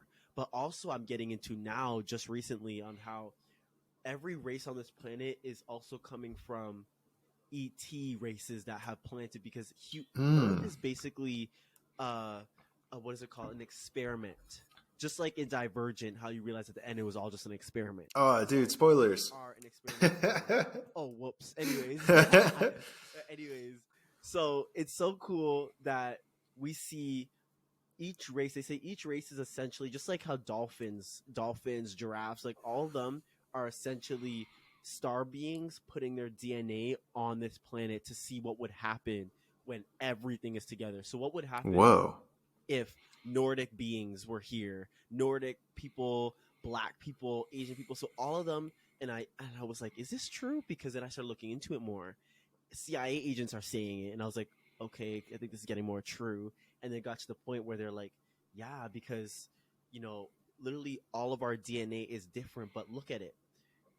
They wanted to see what would happen if they mix all the different beings on one planet. So my star seed, okay, yes, I'm African. My history comes from slavery, right? But really, it comes from star beings putting their DNA into humans, putting them here. So there's black people. So maybe from my DNA, my star people come from, say, like Lyra, for example, right? And then, the white people come from Pleiades, the Nordic beings. I love that you say Pleiades. I love that you said that.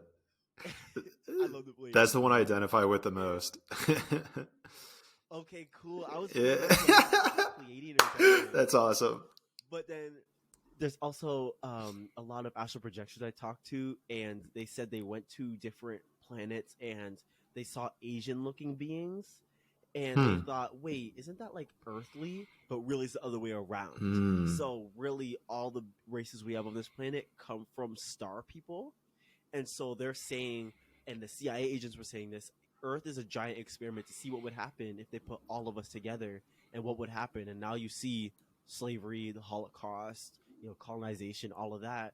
But it's all just a giant experiment, which is so cool. It's fascinating. But when people aren't that conscious, you can't tell them that. So we've got a really conscious audience here, so you push the envelope as far as you want. Yeah.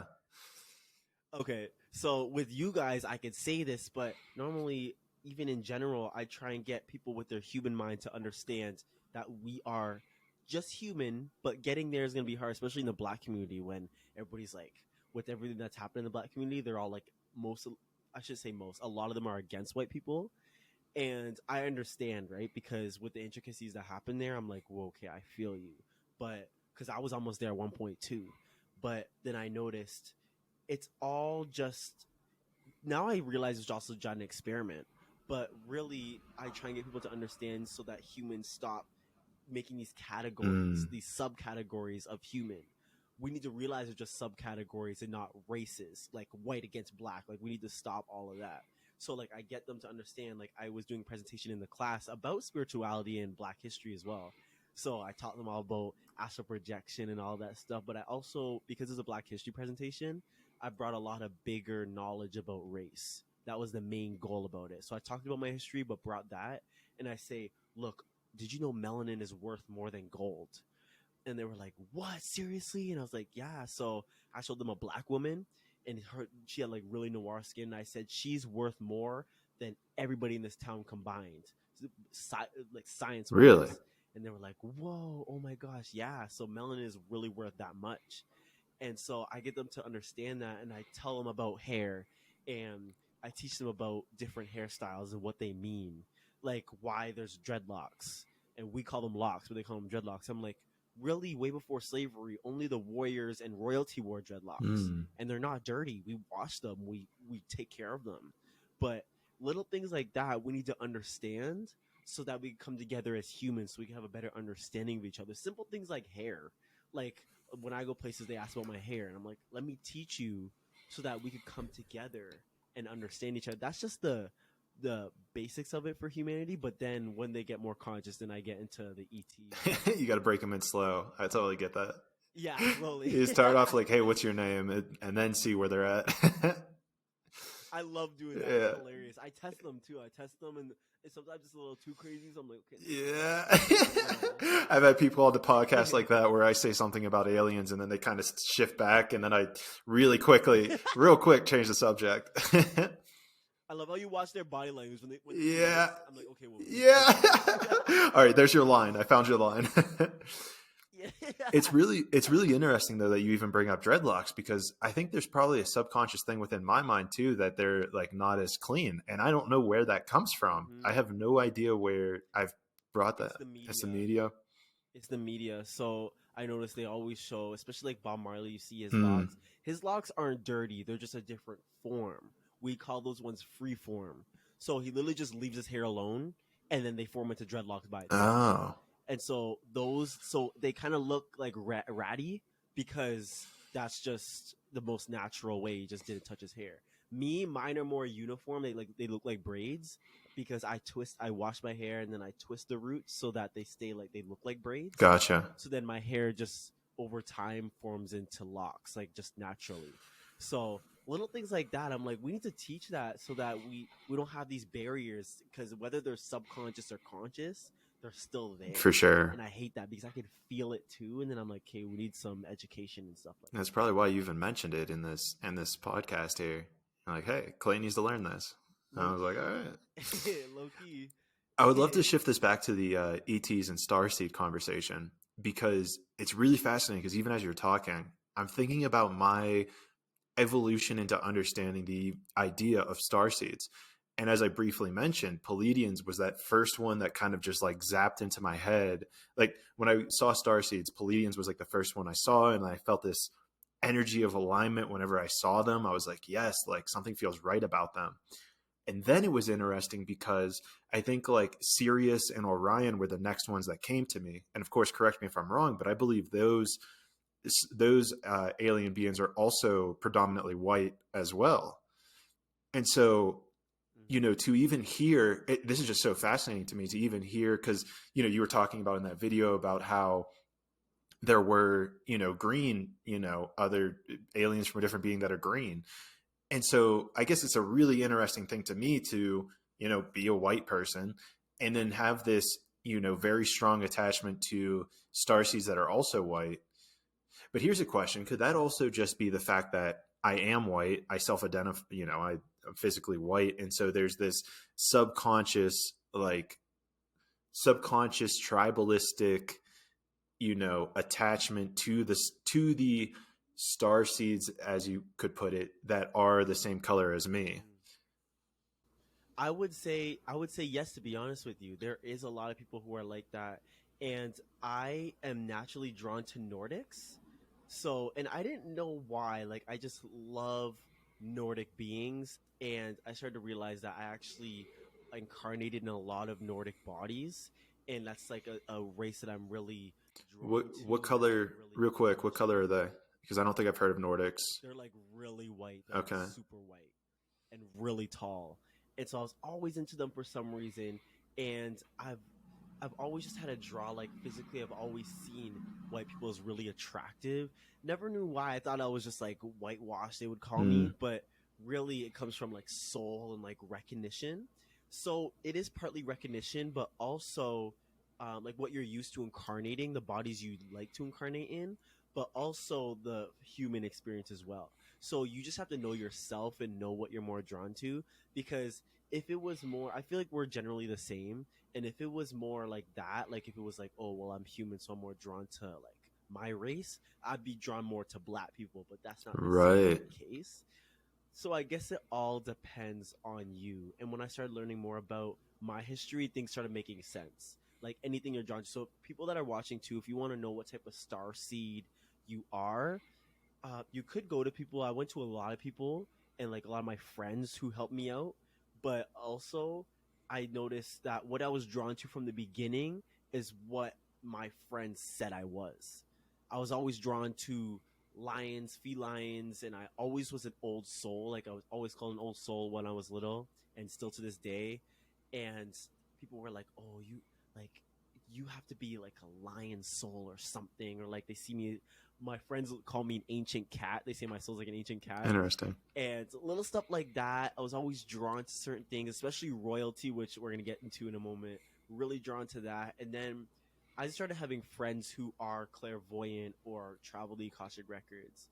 They were like, yeah, you incarnated in feline bodies. You went to the Pleiades. You incarnating in like Nordic bodies, stuff like that. And they were like, yeah, you were a commander in here and stuff like that. You were an elite. And I was like, okay, everything they said just resonated. Like right when they said I was a Lyran, the first time I heard I was a Lyran, I almost started crying because it really made so much. I didn't even know what Lyrans were, but I really just started tearing up. And I was like, why am I like crying right now? Like what? Like stop, right? And then I noticed because my soul genuinely resonated with it. So same for you guys. First, get to analyze what you resonate with, and then go to someone, and then you're gonna expand off of what you resonate with. I love that because, and I think that that point of resonance even holds true with what we were talking about earlier with like, how do you communicate with the universe, right? You got to figure out what Yeah. resonates with you. And it's interesting too, because you were talking about like ones and twos and what they meant to you. And I noticed when you said what they meant to you, I forget what it was, but when you said it, I internally was like, oh, that's interesting because those don't mean that for me.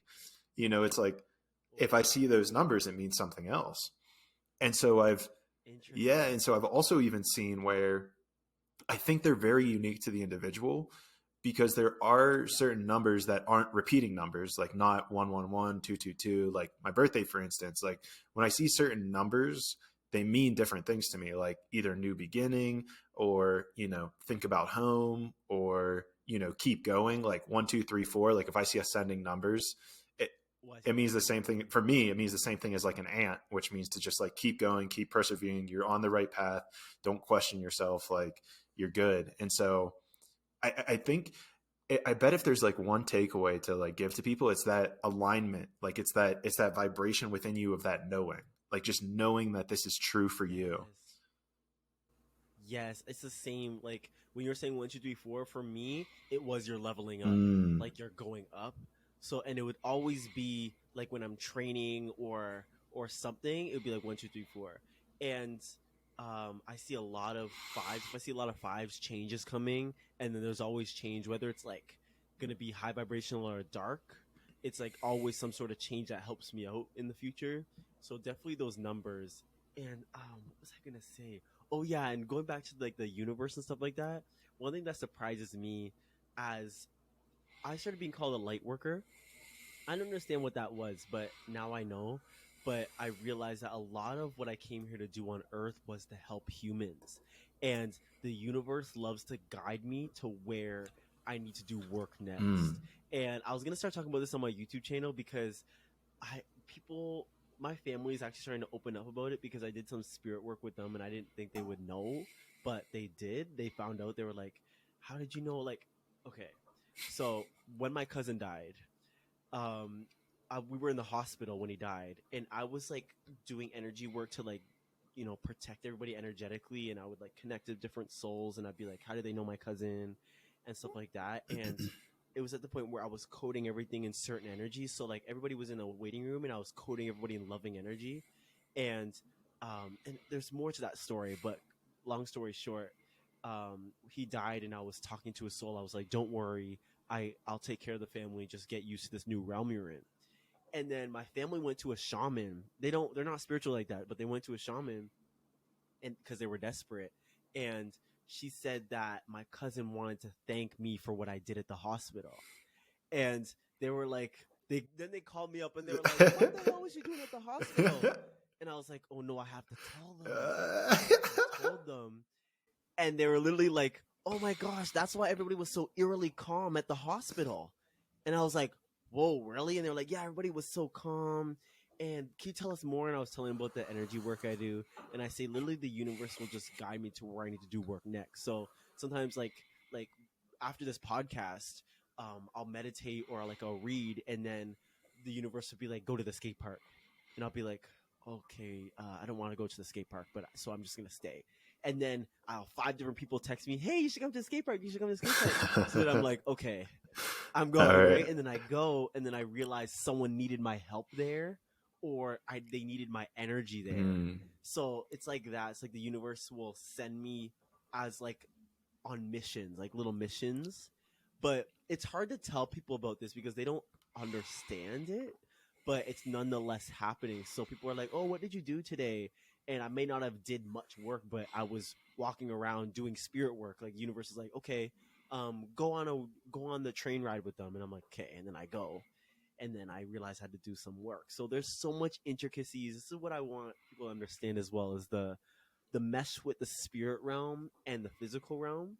Because once you get more with the spirit realm, you can become like a master manifester and become a more powerful being, because you've meshed these higher realms and lower realms into one person, and you'll literally become like a warrior, and like people will be kind of intimidated by your energy because it's very grand. It's so cool.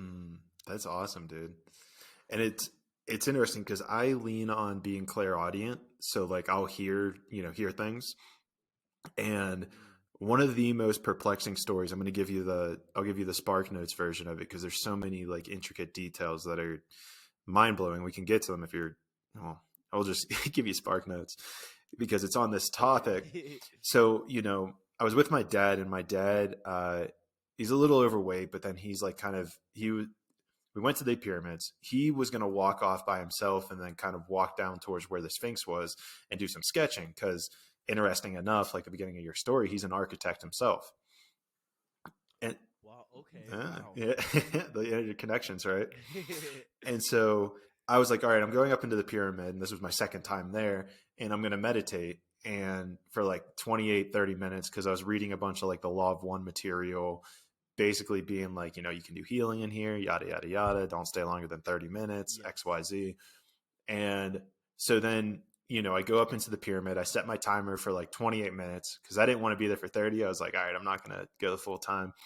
And, so I meditate, and I'm probably, just starting off, and I'm kind of like asking all these questions. I can't really remember what they all were, but it comes to the end, and not to the end, but it comes to this question where I'm like, what's the next thing I need to do on my spiritual like evolution? And it's like, go help your father. And I'm like, okay, like I'll do that later. Cause at this point, I'm only probably 9 minutes into meditating, and I'm like, I want to absorb all the energy here. And I'm like, okay, cool. Like, what else do I need to do? It's like, go help your father. I'm like, chill. Like, I heard you, but like, I want to get more downloads. yeah. Yeah. And so that I like asked another question, and I don't know, they kind of ignored it. And they were like, you need to go help your father. It was like more like direct. And I was like, all right, whatever. Did you actually hear it? I hear, like, and that's like a lot of my channeling work is I deal with like astral, akashic, galactic, and earth realm like beings. And so I'll like invite them in, and like basically in my sessions, I'll basically just kind of sit there, and someone will ask a question, and I'll just repeat the words that basically come to me. Wow, interesting, because I'm very clairsentient. So with me, it's Clair energy, but it's got to the point where it's so strong where it's getting even stronger to where like I could feel people's thoughts, and I'm getting like telepathic now. And like just energy is really sensitive for me. So if I'm around people, I could just know what they're going through. And like my friends that low-key get scared of me, sometimes they're like, yo, how'd you know that? And then they're like, oh. So it's like I can feel everything about people, which is why I sometimes avoid hugging certain people. Interesting. That's really interesting. Yeah, because I could literally I feel like their whole life in like a few seconds. Oh, But I always wanted to be Clair like audience and Clair like voyant. So hearing that from you was so cool because I've never had any experience like that. really? I mean, sometimes I'll hear like it's interesting too because it means like I'll hear like these really high pitched noises. Like I don't really have any ear problems either, so like I'll hear these really loud like ee, and it's interesting too because I'm like, all right, like what do I need to pay attention to? It'll like be this like knowing that like something's about to come in or I need to do something real soon, and so like to get my attention, I'll hear these like real like high pitched like siren type sounds. Wow, that's so cool because I I'll tell you my experience with clairsentience. When I'm around people, I could feel their timelines and like I could feel who they are, where they're going, their past and stuff like that. But I don't see it like clairvoyants do. I feel it. Mm, So I like their aura says like your aura, no matter what, says everything about you. So when I step into your aura, I could feel it generally, and then I could get an understanding of you, and then I could ask your aura questions. So I could be like, okay, is he struggling at home? And it'll be like, yes. And then it'll be like, is it parents? mm, Yes. And I just feel the answer. And then I'll tell them, I'm like, are you struggling at home with your parents? And they're like, yeah, how did you know that? And I'm like, okay, confirmation. yeah. So I get confirmation. Or like the one time I did a card reading at my cousin's house. This is when the universe told me to bring my cards. And this is when I did do card readings at first. And I saw fives, right? I was seeing fives as I was getting out the car to walk at my cousin's house. So I was like, okay, something's going to change at this party. What is it? And then the universe told me bring out the cards, and I was like, okay, whatever. So I brought them out, and I was just messing around. I was like, okay, let me just see. I didn't realize the universe was saying this moment's gonna change your life with the cards. So I did a card reading on my cousin, and this is my cousin's wife, and I was like, I'm seeing kids. Are you planning to have kids or something? And all my card readings when I did everybody were spot on. So I was scaring myself. And she's like, she was acting weird. She's like, no, right? No. And then I thought they were acting weird because, when you bring up kids, people get weird. So I was like, Sure. okay, never mind. And I just moved on.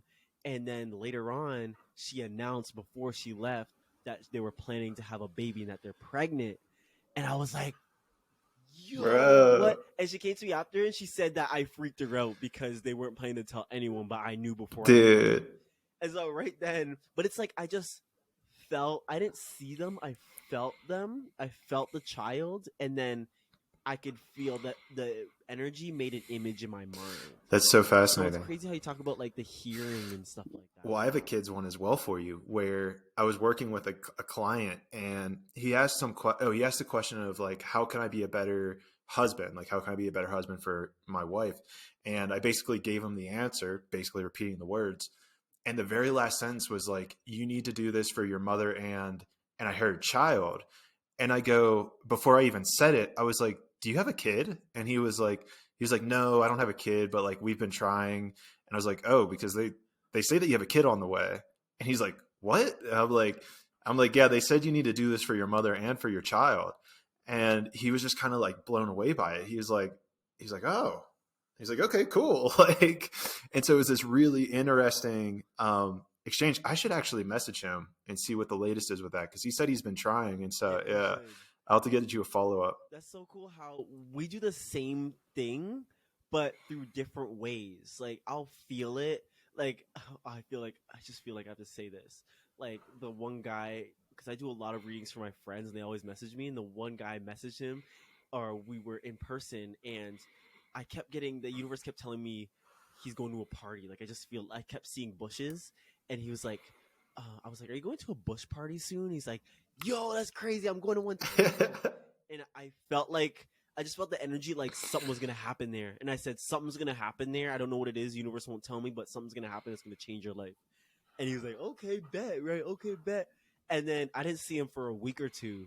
And his friends told me that there was a fight at the party and that like he got beat up or something, and that he learned like a big lesson or something like that.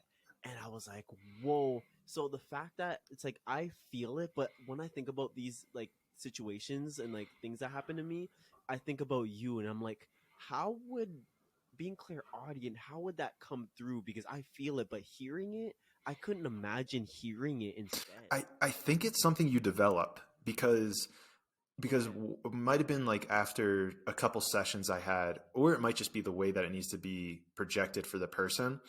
I was working with another client, and there was a lot of like, she was asking like, what I need to do, and truth kept coming up, like, you need to be honest, you need to be truthful. And she asked another question, and it was interesting because I felt this surge of energy go from the bottom of my feet and stop basically right at my sacral chakra, which represents like sexual energy, sexual drive, creativity. And I was like, hey, by the way, like I felt this surge of energy kind of come up through me. I just repeated it to her. She goes, oh, wow, that's crazy. And we kind of kept going on with it. But then at the end, after we were done with the session, she was like, oh, yeah, by the way, like my creativity has been lacking. And it's because I haven't been being honest with like my two partners that I'm dealing with right now. Yo, I was bro. like, fuck. And then my next thought is like, did I just unlock another Clair power? Like, Yeah. That's so cool because I've never had any experiences clairaudience wise. Sometimes um like random things will happen, but it's like very little. So my clairsentience is very strong, hmm, and my clairvoyance is there. Like I'll see images like in my mind, or sometimes I'll see things like spirit orbs, but never clairaudience. Like my clairaudience is like this. So I love how it's like we have different. So it's like you have that clairaudience, which is really big, and then you have a little bit of clairsentience, which helps you out. But then clairvoyance is like very little. So it's cool to see how people's powers are flowing differently and how they do the same spirit work we all do, but just in a different way. That is amazing. super cool. Wow. Yeah. It's cool to hear your, side of things as well, and how it's like, I wonder if, you were to hypothetically unlock all Clair abilities, that you would almost erode the human experience. Yeah, I couldn't imagine. Your mind would be like, Yeah. like you just like hear, see, and feel everything. Ooh, I'm not ready for that. That's That for might just be like the sure. soul level of it. That might just be like when you're a Yeah. soul, like you're a soul being, is all of that combined. Well, that's definitely 100% because when you don't have the physical body anymore, you're not limited by your physical Mm. senses in your body. So, really, being in these bodies, we have to, well, we all have certain gifts that we could expand off of and like train to get stronger. But that's all dependent on us, our soul, and we have to train our physical body to attune to that. And that's where the pineal gland comes into play because that's a literal gland in your brain that is receptive to energy, stuff like that. So with that, it's like there's huge possibilities with what we could do, but there's also limitations. But if you want to get stronger, you have to do that spiritual training for it, which a lot of people don't want to do or they're not ready for. Yeah, and I mean, it takes a level of trust. It takes a level of finding it. I mean, and it kind of needs to find you, I guess, at the same time. And Yeah. I find it interesting because I always wonder, because I heard one girl talk about this on my podcast, and I always wonder after these like sessions I do with people, if people ever get scared away because it can come across in a 3D realm that I know more about them than they realize about themselves, or if it's kind of like this intuitive, because whenever I do it, I feel like there's just like this intuitive knowing where they almost already knew the answer, but just me saying it almost validated it for them. Yeah. I find that a lot when I do readings for people. And you said, when you just said about, you know, knowing more about them than they know about themselves, I find for me as a clairsentient, it's low key true to an extent because you could read their energy and understand everything, their subconscious blockages, where they're at now, their timeline, and where they're going, and how what you could say to change their timeline, and you could feel the timeline change. Like, I feel, and saying it doesn't big up my ego because I understand it's really just to help them. And so I guess you could say to an extent, for me anyways, it's like I feel, and for you as well, I could say we know a little more about them than they, we could dig deeper into them than they can dig within themselves.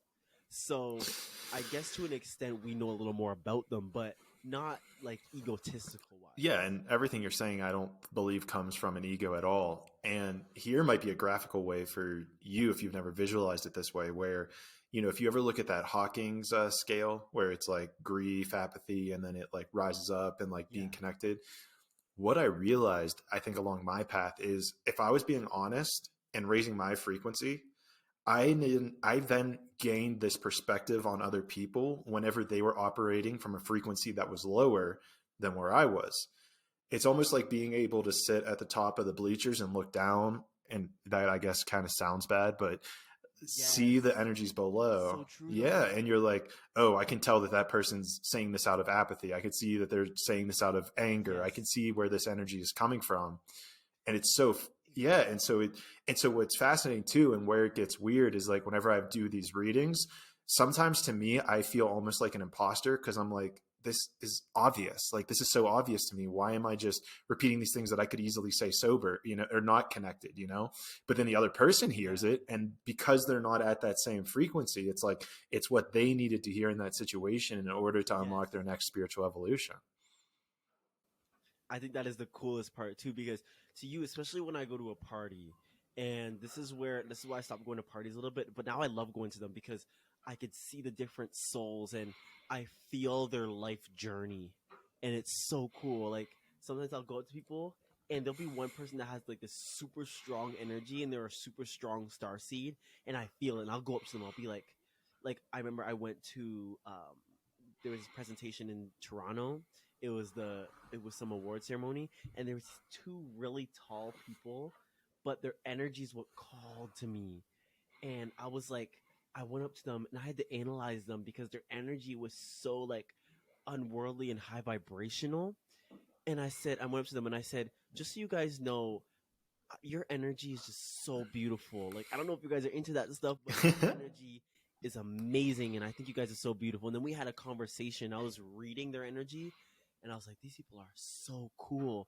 So getting to meet people like that, and it's cool to see the higher vibrational people and the lower vibrational people. Like, you go to a lower vibrational person, and you don't necessarily want to be around them. Like, I separate myself, but I learn from them, and I help them. Like, I'll say something that will help them in their journey, and then they go about, and it's like they learn something, even if it's like one phrase, they like went home with it. And I like feeling all of their lives and learning from it.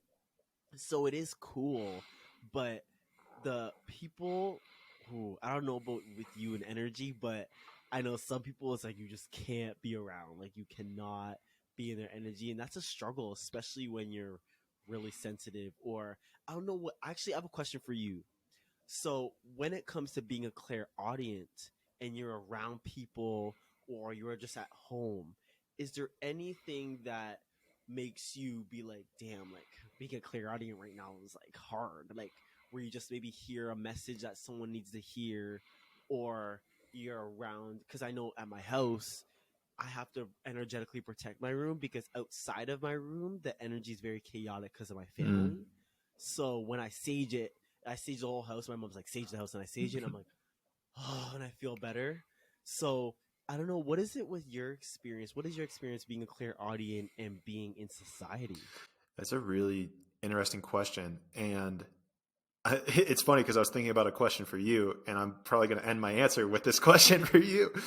Um, so what happens with me is usually like, I'll kind of listen to what I try to do sometimes is just like listen to like, okay, where's the next place I should go? Should I make a right or a left here? I'll get lost in a city. I did this in New York City, and it was absolutely wild. Like, I can't even put into words what I experienced, but like, it was like, I would just set my intention of like, I want to get food here, and kind of just be like, okay, I am, I would set the intention before leaving the hotel room. I was like, I want to get the food that is for my highest good, like highest self or something, like lead me to it. And so every time I would come to an intersection, I'd be like, okay, where do I go? And then it would say left, right, straight. Sometimes it says turn around, which is trippy as fuck. I'm like, we just walked past there. It's like, yeah, you got to go back. It's like, all right, fine. I'm listening to you. And it was interesting actually with this story. I came up to an intersection and I saw on like on the side of a building, like a piece of pizza. And I was like, oh my gosh, I'm going to get pizza. And then a voice was like, yeah, you are, but not there. And I'm like, all right, like I'm trusting you. And so I keep walking throughout. It's like left, right, straight, whatever. and I see these lights, or I'm not paying attention anymore to my voice, the voice and whatever you want to call it. And I hear look up. And so I look up, and like probably 2 blocks away, I see lights on a building. And I'm like, is that where we're going? And it's like, yeah. Mind you, at this time, I had no idea what the fuck this building was. And so by the time I walk up to it, it ends up being like a bar and restaurant. And I'm like, what the fuck?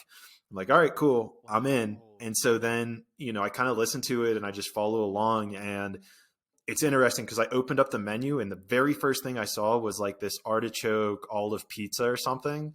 And the voice was like, that's what you're getting. And I was just like, of course. It was fucking delicious too. It had like this cauliflower crust.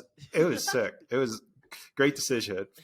But then to kind of bring this back to your question, there are times where I'll be like not paying attention. And this kind of leads into the question I have for you, where I won't be really paying attention to it or almost controlling it. And it'll get a little, let's say, leaky, where I'll see a couple or something and the voice will just be like, they're not happy, or this person's cheating on this person, or, you know, I'll hear those things. And it's interesting because internally I like don't want to hear that shit. Like I'm like, look, that's their business. If they want to come to me and as a channel and figure out that, like, cool, I'll help them out.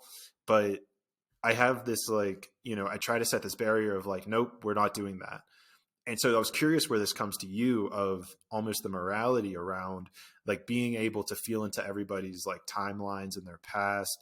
Like, do you have some sort of barrier, or is it kind of just like, well, as long as I'm, you know, not using this against them, or I'm trying to help them with it, then it's okay. I'm curious where your line is. I see myself as someone here to help.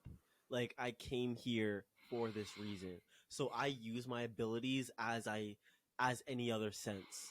Like if I'm looking at someone, it's like the same thing. Like I'm looking at someone, but instead I'm feeling someone. So I will, but there's never really anything I could be nosy into.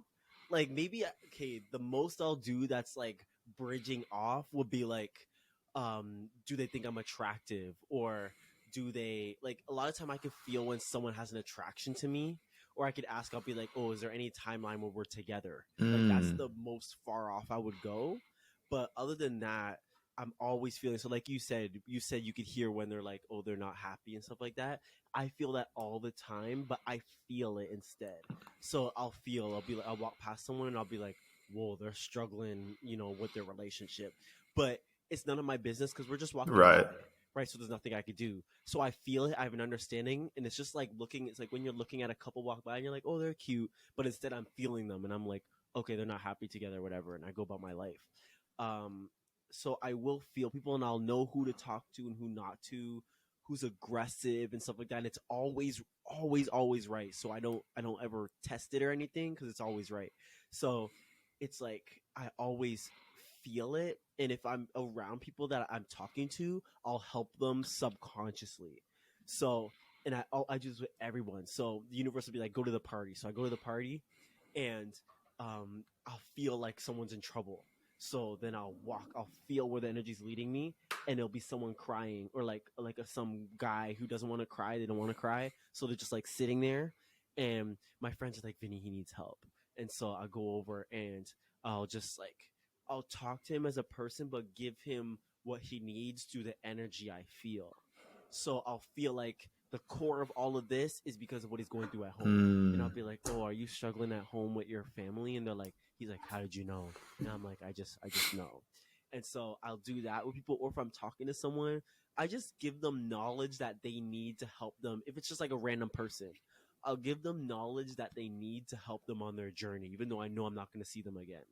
So maybe cool. I'll be like, oh, don't forget to mesh the light in the dark, because all your darkness that you've been through is going to help you. And then if I see them one day, like years to come by, they'll be like, yo, what you said that day changed me. Or I won't know, and they just, they go about their lives. But I know energetically I said what they needed. Love it. So the only downside to all of this is that the energy gets piled on me. So I have to shower at the end of the day, no matter what. And I will wash my hair too, because my hair helps me connect, but it also collects the energy. Interesting. So that's why I also wear do-rags to protect my hair. And so a lot of the time I'll be around people, especially at a party, and there's so much negative energy and feeling because everybody's there to drink their problems away. So I feel it, and I'm like, damn, who can I help actually? And I'll help certain people, and it's fun to me. That's what's fun to me. So I do that, and then by the time I get home, I'm like, oh, okay, that was a crazy day. I sage my room or I Palo Santo it, and then I take a really good meditation shower and I wash it all off, and then I feel fresh. So I feel like a whole new being when I come out the shower. So definitely, I have a lot of people who tell me because they know I'm really sensitive, and they're like, "Oh, that's not good. You know, you're gonna this and that." But I'm like, remember, this is my journey, not yours. I'm gonna do what I want to do, and I like feeling people's energy. I don't want to cut it off. So I just have to make sure that I mesh it into every part of my life, so it's just normal every day, and that I wash it all off at the end. Because if I don't, I've never not showered at the end of the day, but even if I stretch it, like it's like I can never fully relax until I take that shower. So it could be 9 o'clock and we're all partying, and then we're gonna go watch a movie, but I won't be fully relaxed until I do that shower and do that shower meditation. Interesting. So for anybody clairsentient too, that's a good tip for you guys. It's interesting you say that because I know that if I don't shower and I go to bed, I wake up the next morning, I feel awful and energetically awful. And it's been started since like when I get in the shower, it's like, all right, like get off all the negative energy, setting that intention of clearing it out. And so it's interesting in your story, like and even in whenever I was talking about that energy entering through my feet and kind of stopping around the sacral, I think it's interesting because I feel like we all have all of the clairsentient ability, or not the Clair abilities. It's just which one is the most prominent for each of us, and then use that to leverage your other ones. Yes, 100%. And that's why I notice a lot of my friends too have power. The most common one I noticed is clairsentience, but it's like it's not very strong. So they have a small, minute, feeling of it. So like we'll be hanging out with people and they know I'm very sensitive. So they'll be like, "Oh, I'm inviting my friend. I don't know if you're gonna like her, or whatever." And I'm like, "Okay, that's fine." And if the one girl, her energy was horrible, and I was like, "I can't do this." Like I just had to separate myself from her, and I was like, "There's no point in trying to do anything there." So I separated myself, and then they'll come up to me and they'll be like, "How is her energy?" And I'm like, "I can't do it. It hurts. Like it's physically painful for me." And they'll tell me, they'll be like, "Yeah, I know her energy's kind of dark." So they feel it, but maybe not as strong as They I don't take it do. on almost. So yeah, and so I noticed that some people, well, most commonly, clairsentience is a thing, but it's a matter of how strong is it. And one of the least common ones is clairaudience. This is why I don't come across a lot of people who are clairaudient. But the second one is clairvoyance. So people be like, "Oh yeah, sometimes I see whatever, whatever," and I'm like, hone in on that. So I tell my friends, hone in on that and use it. Like this is how you do spiritual training. You go out and you tap into it every single day, and it'll get to the point where it's so strong where it's just like it's every day, bro. Like it's all day. That's honestly, that's a really fascinating point you bring up, because I know that I go periods of my, maybe it's like a week or something. Like honestly, for the last week, I probably haven't tapped in with that voice in myself. Like I haven't like I need to, like there's this proactive asking that I need to do in order to establish the connection between it. So it's not like there's this constant bombardment in my head of like, this is next, do this, do this, do this, because I can also get to like a meditative place where it's just like nothingness, getting to that place of no mind, no body. And I can get there and then, nothing happens, like nothing comes through. But then if I go out and I have to actually actively engage it, like, okay, what should I do next? Should I go outside? Do I go left or right here? That's a good step, and that's what I always tell people: do that spiritual training, even if you don't have to tap into it all the time. I know me, I've been really deep into it, so I wanted it to become just a normal thing. So I would consciously always tap into it in my mind to the point where it's subconscious now. I don't even think about it. So it could be like that for you as well, but it's a matter of, are you ready for it? And is this something you want to do? Because you have free will. So you could choose, like I could choose to turn it on and off when I want, but I don't like turning it off. And even if I turn it off, my subconscious mind will turn it back on because I've trained it to do that. Gotcha. So it depends on the individual, and I feel because you have to ask. So clairaudience is very different than clairsentience. So do you always want to hear that voice, or do you want to make peace? Because I know people who they make peace with the idea they could see spirits or stuff like that. So they mesh it into their everyday life, and because they know it's a superpower. But it depends if you're ready or not. You just have to ask yourself that, because I know I'm not ready for clairaudience. Yeah, you don't want to be hearing shit. Well, Yeah. it's interesting you bring this up because I don't believe I told you this in our meet and greet, but over this past weekend, I actually did my ayahuasca for the first time. Well, the reason I'm bringing it up is because there was this interesting dynamic that I had between like myself and my soul, where I had this battle of like, who's in control. I was like, well, so this is a whole different story, but I found out that my soul's name is Igor. And so, yeah. Oh, I see it too. I look at you and I look at your eyes and I'm like, yeah. The story behind that's crazy in its own rights. I pushed it away for the longest time. That's a great story. But so this like dilemma was occurring in me, and it was kind of clairaudient, a little bit of clairvoyance, but mostly clairaudient, where it was like, who's in control? It was like this argument almost, and I wish I could remember the entire thing. But the core premise of it was like, Igor decided for Clayton to be incarnated, but Clayton didn't decide to be here. So am I the one that's in control, or is Igor in control? And then a part of this was also the clairaudience of like, well, if I am deferring all of these things to Igor, like asking, do I go left? Do I go right? Which way do I go? And Igor, I assume, is the one telling me, that's what it feels like. Then am I just Igor's slave, or am I Igor? Like, is Igor me? And it was crazy. And I got to this place where I was like, okay, I know something's wrong with this. Like, can somebody tell me what the answer is? And then that whole memory essentially just disappeared. Like that whole conversation just left me. And where I kind of came to, I think, like in these past few days, is the answer is that we're the same person. It's like, we're the same thing. There you go. Yeah. Okay. Yeah. Yeah. And that's where I kind of came to over these last few days, where it's like, okay, we're on the same team. We want the same outcome. Like, it's not like, and this comes into the separation idea of the illusion of separation, where it's like, it's just an illusion that Clayton and Igor are different people. In actuality, it's like, we're the same thing. Like, everything I do affects him. Everything he does affects me. And quite frankly, maybe the next evolution of this is exactly what you're saying, where I need to get to this place of just always turning on that clairaudient nature, where the clairaudience, Igor's voice, becomes my subconscious of the thing I need to do next. Yes. Now I want to give you wisdom to how to keep it on, but I don't have any experience with the clairaudience, so that's a whole new ball game for me. But what I can give you, and I love how you got into the soul, because that's so cool. Because I asked myself the same thing, and I was wondering how that all works, and I was like, it was supposed to be to the universe. I'm like, am I a slave to the universe? But really, I'm not. Like, it's all free will. But one thing I can say is, with my experience with meshing it in my everyday life, is that just accept it. Like, mesh it and just accept it. Like, everything I do, even when I'm in my room, my first question is, how does my room feel? And I'm always feeling of the energy. If it's not right, I'll fix it. And I'll fix it so that I feel good. I'm going somewhere, energy doesn't feel right here, I'm leaving.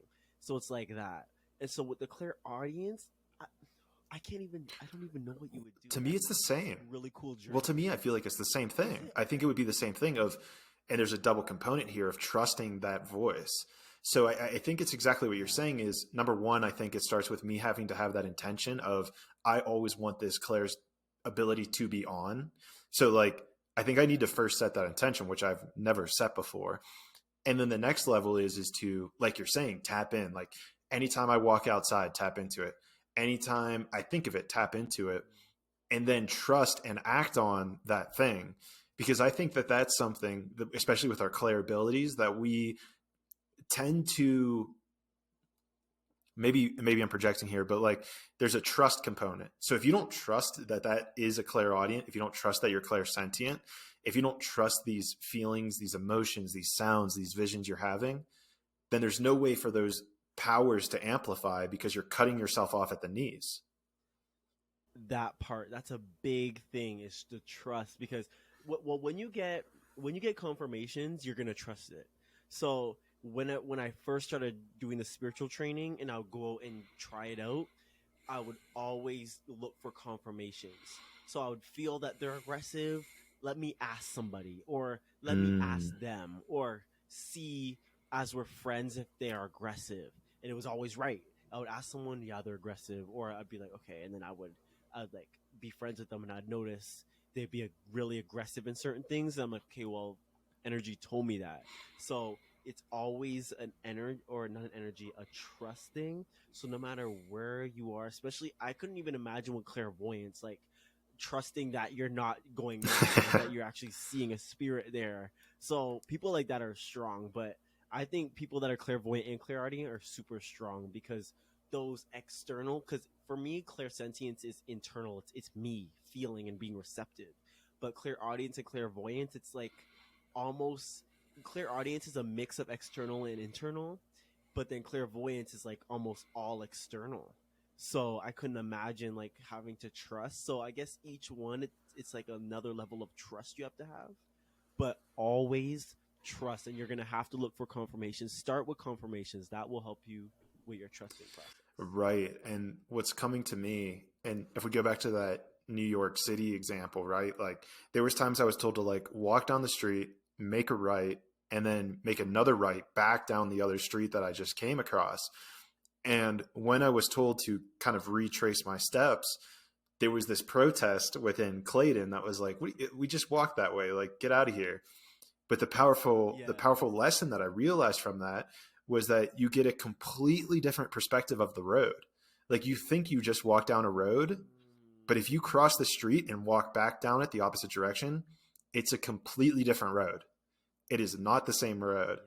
Yeah. And You know what? I just, before you keep going, I just thought about that as a perfect analogy. I kept seeing that as an analogy, like when the universe would keep telling me to rewatch a show, like for the 100. I was like, we watched that joint a year ago and it was good. Why watch it again? And then I watched it again. It's like when your consciousness is different, you perceive it differently, and you take stuff in that you didn't realize before. That's so bro, cool. it's the same shit with quotes. Like, I don't know how many times I've seen a quote like, 5, 10 years ago, and I'm like, oh, okay, yeah, like that makes sense. And then you go through the spiritual evolution and you see the quote again, and you're like, dude, this dude was a fucking prophet. Like, whoever said this shit was like operating at a different level. And it's so wild to find how that quote can hit you at these different frequencies and yet have such drastic different meanings. Yeah, I think that's what's so cool, and I want people to understand that as well. Is you're gonna perceive things based off of your level of consciousness, and as you get more conscious, you're gonna become aware of this. You're gonna become conscious that you're only perceiving things from your level of consciousness. So you get very intelligent with the way you think, and you become very accepting and observative, and you realize that perception is the key to everything. Because it's like, for example, this is very corny, but like what, like two people could look at a bee. One person could see like a killer and like poisonous, and the other could see one that's taking care of the earth. Two different energies, two different, all based off of perception. So with everything, notice that it's your perception that's making your reality, and notice that you could change all of that. And everything that you perceive and that you get is basically off your level of consciousness. So us, we could consider me and you as like higher level because we've meshed that spirituality and we're still meshing it. But people that are on lower level, that are like basic, like they're atheists and all of that stuff, that's a whole nother, like, they have deep training to do, very rough training to do when it comes to all of this stuff. So realizing that your level of consciousness is what governs everything is a major step for humanity. Now, I don't know if this is all atheists, but I had an atheist on my podcast super early. It might have been episode 19 or something. And he took basically a bunch of shrooms and then no longer became an atheist. But Wow. along that process, what he realized is that, I apologize if there's atheists listening that, well, first of all, if you made it to this point and you're an atheist, like a round of applause for your open-minded nature. Round of Yes, applause for that. true. Um, but my understanding of atheism is not having a belief at all, like believing that there is nothing, or there is no meaning, or there is no belief system. And what he articulated is that he realized that being atheist contradicted itself in his mind, because in order to hold the belief that there is no right belief system, that was a belief within and of itself. True. That's true. Wow, I never thought about it like that. Yeah, and so I was like, damn, man, like I was like, I never identified with atheist, I don't know much about it, but like what you're saying makes a lot of sense right now. Damn. I think that is so cool. I never thought about it like that. There are some atheists I know who have transitioned because they've had experiences like that. I like those stories where people are like, "Yeah, I don't believe in none of that joint," and they take some mushrooms and they're like, "Yo, like everything you talked about on your channel is so true." I'm like, "It been real, but now you're just seeing it." And they're like, "Yo, I love that It's so joint." crazy. And I always get curious on what it's like to be an atheist again. Like I'm always like, because I could never imagine going back to not being receptive to energy or nothing like that and just living life. Like it'd be so boring. I can't imagine Well, that. here's a crazy idea. Do you think whenever your consciousness reemerges with your soul, that you could actually choose to embody a consciousness of somebody who would never, maybe it's like the medieval times in 1700s or 1600s, who was never able to even fathom the idea of spirituality? I feel like we already do that with incarnation, with reincarnation anyways. Like we decided like I decided to reincarnate in this physical body for a reason and experience certain things, and all like I decided to be receptive to energy but not understand what I'm going through. And then as I realized it, right, then start going up. But like a lot of people choose to be an atheist. They're like, I'm gonna incarnate, I'm gonna not believe in this joint at all, so then when I do, come across it and do get into it, I truly believe it, or something like that, Hmm. for example. So I think a lot of people already do choose certain, well, we already do, no matter what, choose certain paths. So I think that's 100% real. Apologize if there's some dude on a microphone running around outside. I don't know what he's doing. It's okay. Someone was like mowing their lawn. I don't know if you could hear that because my neighbor is always mowing his Oh, I lawn. think you're good. Your mic seems to be solid for it. Okay. Yeah. Um, Okay, bomb. yeah, it kind of broke my train of thought. Something that was floating in the back of my mind though was that I never finished my Egyptian story of the pyramids. Oh yeah, go ahead. Well, and I think this is probably super powerful that it came up now, because this goes into that trust aspect. It goes into that surrendering aspect to that Clair ability, where, I was like, nah, get out of here. Like, nah, get out of here. And on the last time, they were like, dude, like, you need to fucking listen to us and get the fuck out of this pyramid and go help your dad. At which point I was like, all right, Yes. I got you. Um, so then I left, and we were supposed to meet like down by the Sphinx, like kind of where all there's kind of like a plateau right there. And so I come down from the pyramid, and it's a really open like courtyard, and I didn't see my dad anywhere. I saw a couple people sitting, but it wasn't my dad. And so I sit down, and I'm like, there's nowhere for him to deviate off the path between like the Great Pyramid and the Sphinx. And so I'm like, all right, this is interesting. And so I pull out my phone.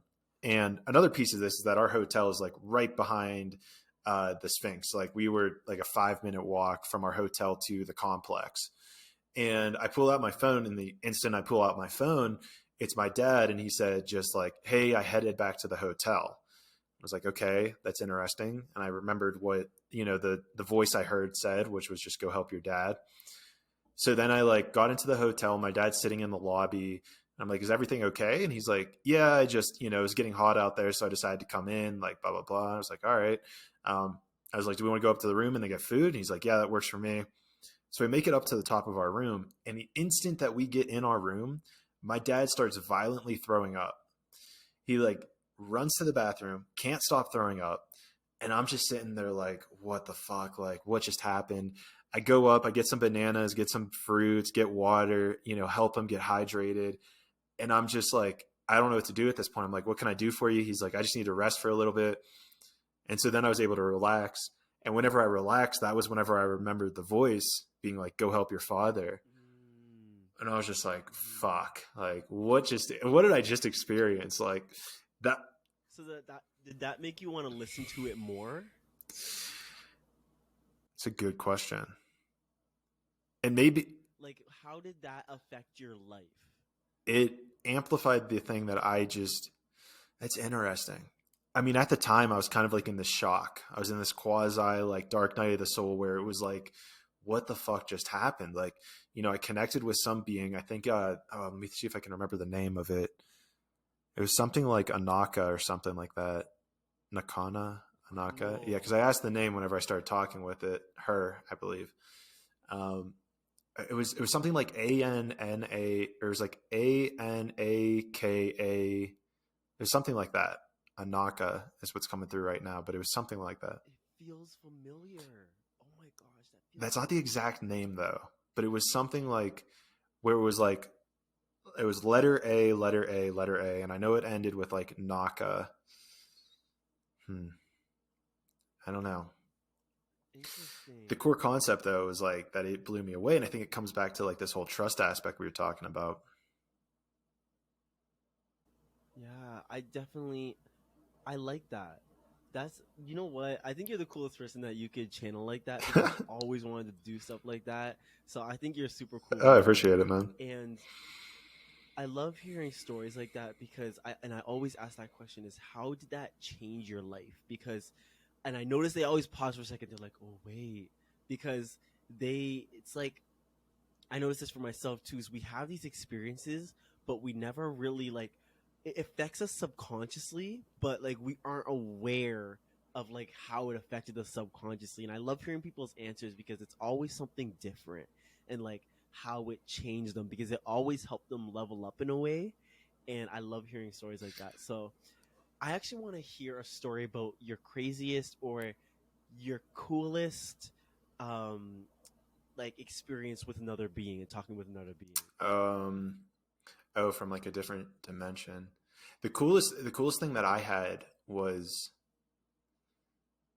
the coolest thing that I think I had was like learning that I could actually talk to like trees. Cool, dude. You get cooler. Shoot, that was the coolest thing in the entire world. That was one of my like first TikToks that went viral too. It was like you can talk to trees, like you put your one hand on it and then you put the other hand like kind of on your heart. And I'm sure you can kind of evolve as you do this. And maybe it's a good way for you to practice your clairaudience, or maybe you'd even just default. I don't know. We'll touch on that later. But like just talking to it and like hearing the knowledge that it has, because those things are there for fucking years, like years and years and years. So like they're wise as fuck. And so, talking to those, what was interesting? Oh, this kind of tripped me out was, so there was a tree in my backyard and my parents were saying that they needed to cut it down. And this was after I developed the skill of talking to trees. And oh, wow, I'm thinking of another story. We'll finish this one. And they were saying that they needed to cut down the tree because they didn't say why, but my assumption was because it was like going to be a shade on the grass, or like covering some of the grass, and so that it would grow. And so then I like basically started talking to the tree. I was like, yo, like my parents said that they need to cut you down. Like, I want you to just like know, like just that this is about to happen. Like, it's totally cool. Like, this is a process so we can have more life growing. And it was like, it said like, you don't need to cut me down in order to get grass to grow here. And I was like, well, they're saying that that's what they need. And he's like, well, no, you don't. It's like the grass is going to keep growing there, even if I'm here or not. And so then I went back to my parents and I was like, hey, like he's saying that you don't need to cut him down in order for the grass to grow. And they're like, no, we were going to cut him down because there's a bonfire right below where he's at. And so if it erupts and catches on fire, it could catch that tree on fire. I was like, oh shit. I was like, well, that changes things. And so I actually didn't go back to talking to that specific tree exactly. But here was a very interesting one. So I do a lot of energy work where I try to visualize like a bubble around me to kind of just like basically keep out, energy in general so that I can keep my sovereignty in a sense. And what happened is that I walked into the woods. Well, first of all, I started off by like, listening to my instinct. Do I go left? Do I go right here? I just went for a random walk, and it took me into the woods, and I found a tree that like resonated with me. I put my hands on it. I was like, "Hey, what's up, man?" And what's so crazy to me is they all have different personalities too. Like it's not like just one tree, one voice. It's like I hear different like tonalities, different inflections. It usually comes across a little bit like my voice, but you can tell it's coming from like a different pitch, whether it's higher or lower. There's different like character within each tree. And I was talking to this one tree. I forget what the conversation was about, but something happened with this like clairsentient. It was a mixture of clairsentience and clairvoyance, where I felt this presence behind me. And I was like, yo, is there someone or something behind me? It was like, yeah, there is.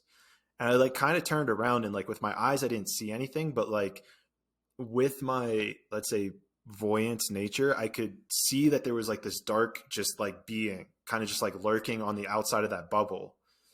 And I was like, and I even asked it, I was like, is that a dark energy behind me? It was like, yeah. And I was like, fuck.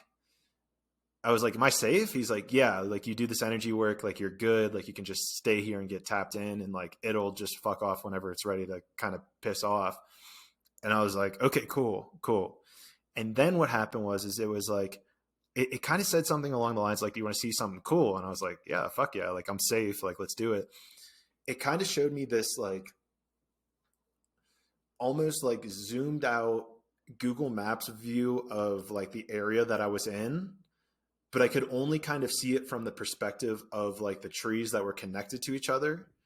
And like that was kind of the distance that it gave me. So it might have been like a 800 to 1,000 square foot radius of like trees and like a neural network, kind of like mycelium, the way that it talks with itself.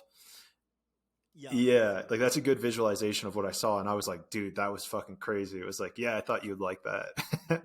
And so, wow. Oh, so this was the tree that said that yeah. to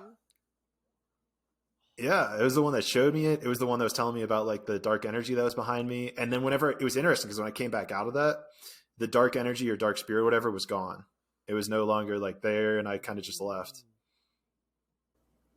You know what? Okay, because I was just thinking about how could I do something like that, because I think that's the coolest joint ever. But I've always had certain connections to certain trees. There's this really big tree that is by the track that I love so much, and I always go and touch it. But it's like, I've noticed now that you say that and you talk about the personalities, I always thought in my subconscious mind that each plant is like, it has a different personality energy. So like even all the plants in my room, they just have like a different feel. But I never thought about it in depth like that until you said that. So now that you said that, I'm gonna start taking that more into consideration. Like, start touching them more, trying to speak with them Dude, energetically. I'm gonna try dude, that. I have on Mother's Day every year we go and like with my mom we go and like get plants. And so on this occasion I ended up getting like 3 or 4 plants because now I have my new ability of being able to talk to them.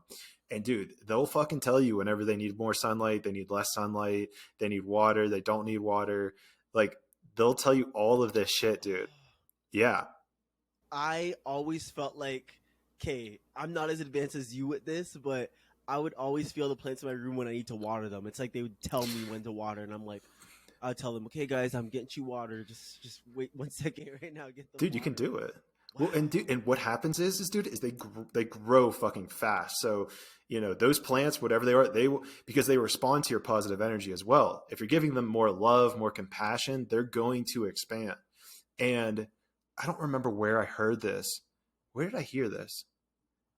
I don't think it was on my podcast, but someone was talking about how it kind of goes the other way as well, where this dude was dating a girl. Maybe I heard it on your TikTok.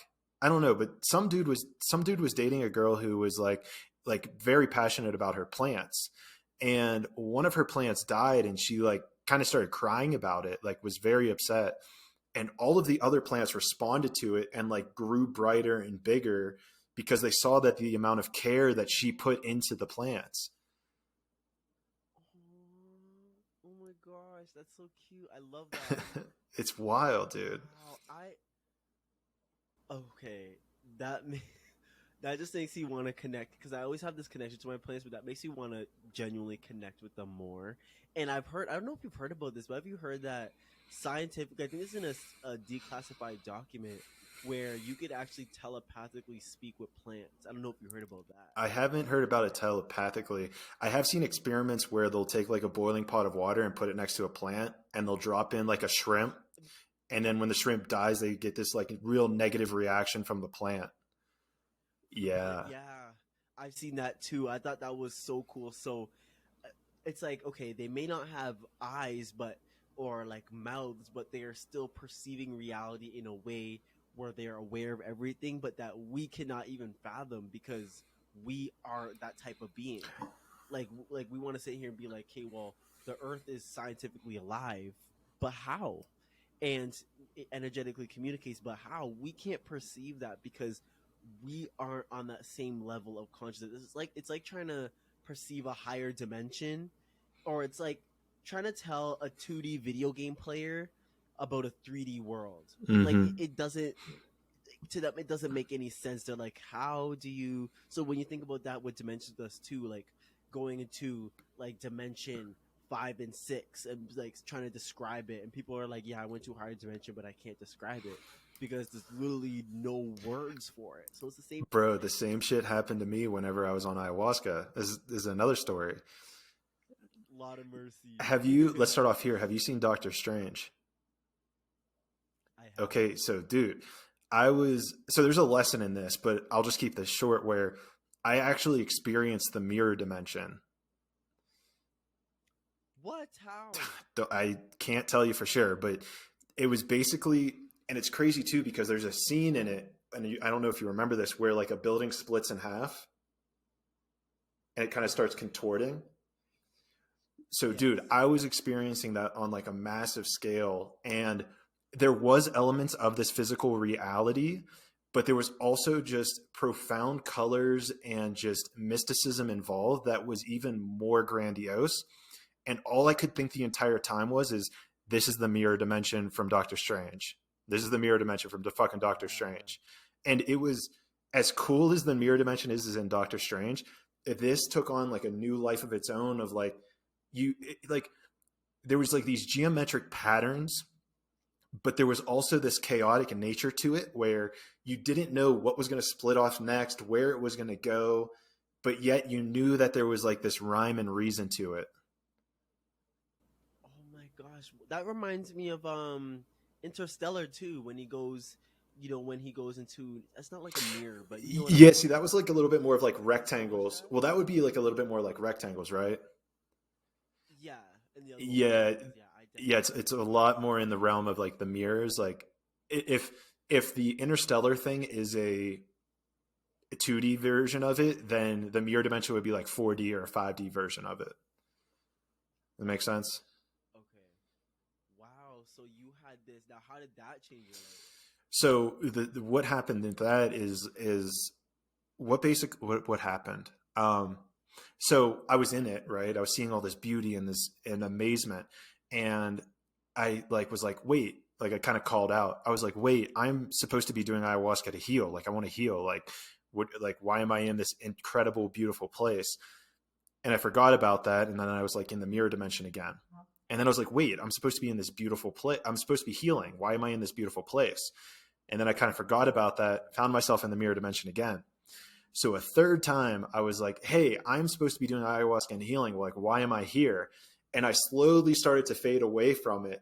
And instantaneously, when I started to fade away, I realized my mistake. And I was like, fuck. I was like, that was so beautiful. Like, why didn't I just enjoy being there?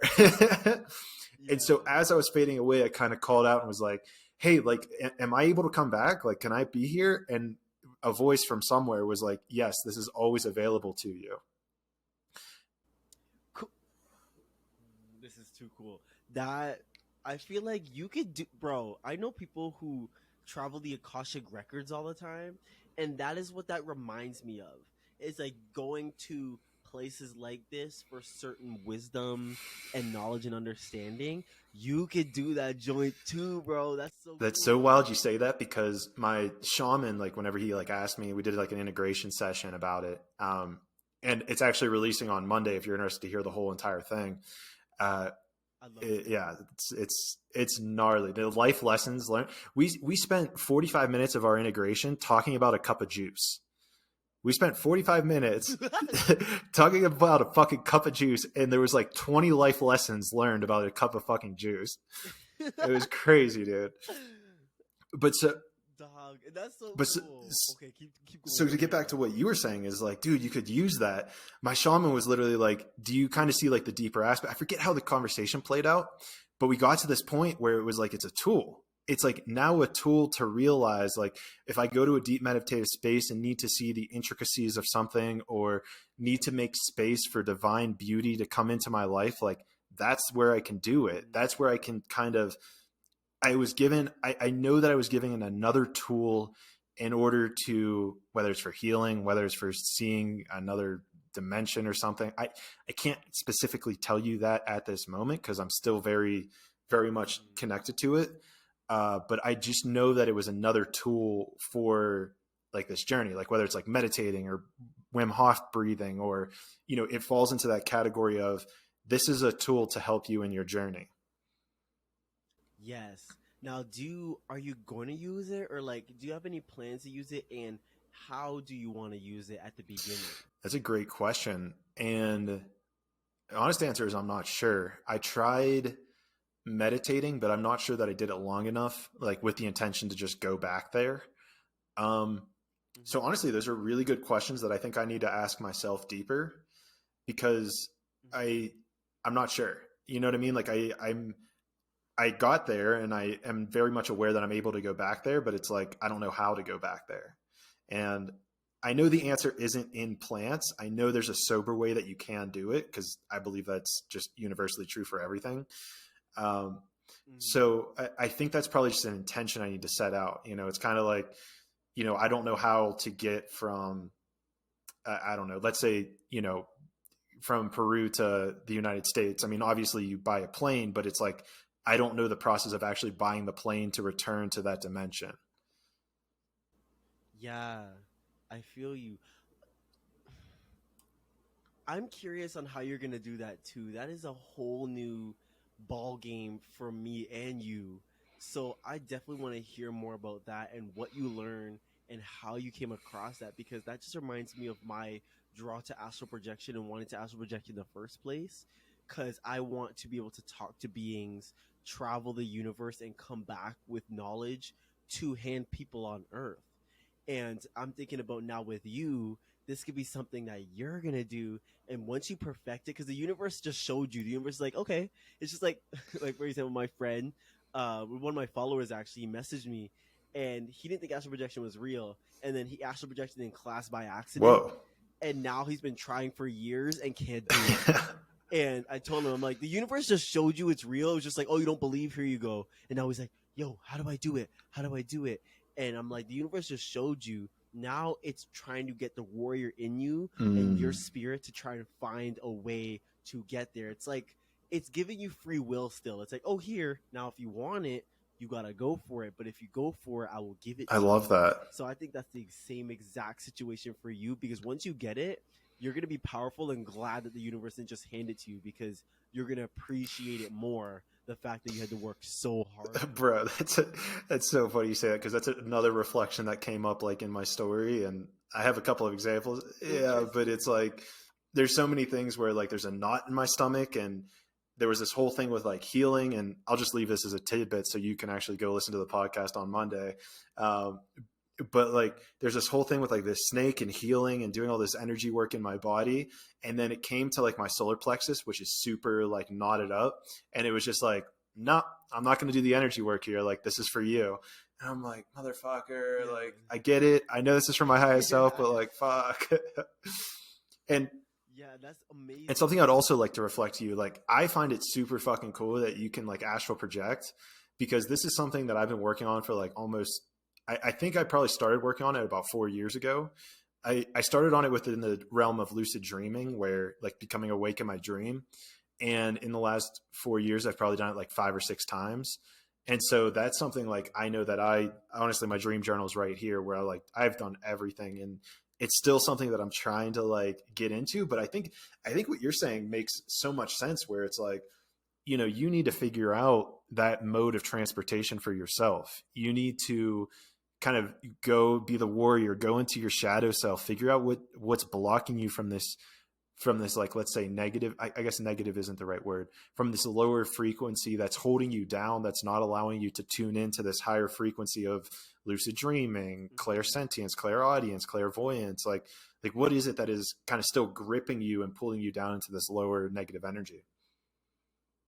Yes, and I think that's something that we all are gonna have to start doing. So when I talk about the warrior within you, especially on my TikTok and all of that, I'm trying to get people to understand that you gotta go for these things. It's like, okay, manifestation is 100% real. We do it all the time. Most of us that are conscious are doing it consciously now, but also you're still in the physical realm. So you have to go for the universe will put its hand out for you or put things in place, but you still gotta work your way to get it. And I think what makes people mad is they're like, why can't they just give it to me? But I'm like, you're gonna see, because at the end, once you get there, you're gonna be like, wow, one of the most best parts, which is corny as hell I'm about to say, but it's true. Like the journey was the best part. The journey is what you are there for. And when I think about it, even when it comes to interpersonal growth and the stuff I went through in high school, I'm like, I that was the most traumatizing experience of my life so far, but it was the coolest and most empowering experience of my life.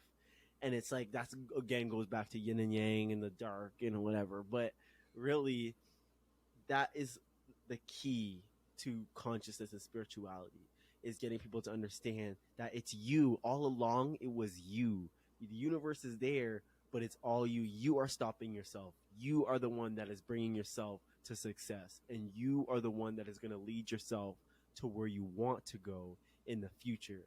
Once people understand that, you are successful beyond measure. Become powerful beyond your wildest imagination. Exactly. And what's interesting is you're talking about like how manifesting, people want to be able to manifest instantly. Have you found that like in these like on these different planets, that manifestation is simultaneous, that it's a little bit more just instant?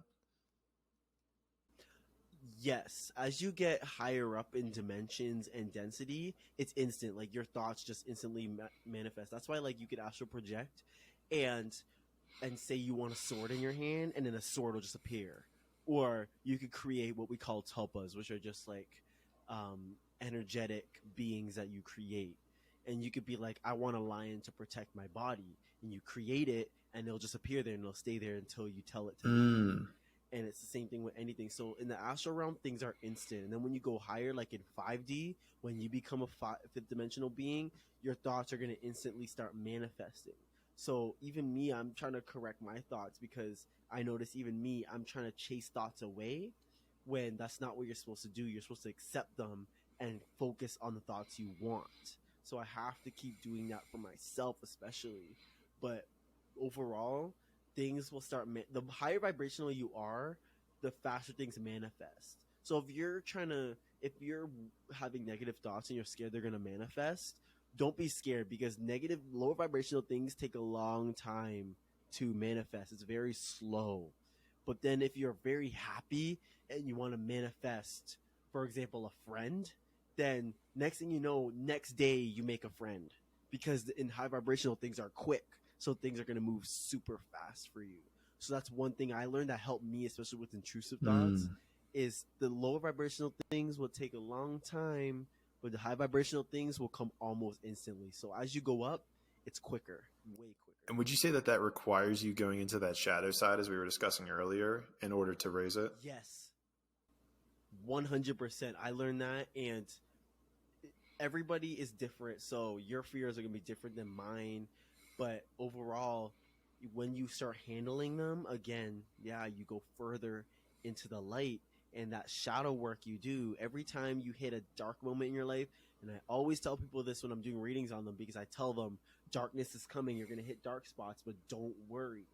And I drill that into their mind because humans will forget that the darkness is needed in this moment. It's needed. So after myself that, because my human mind will kick in, like I'm in a dark spot. Okay, why am I here? What is this moment? I see it as an opportunity for growth. Yes.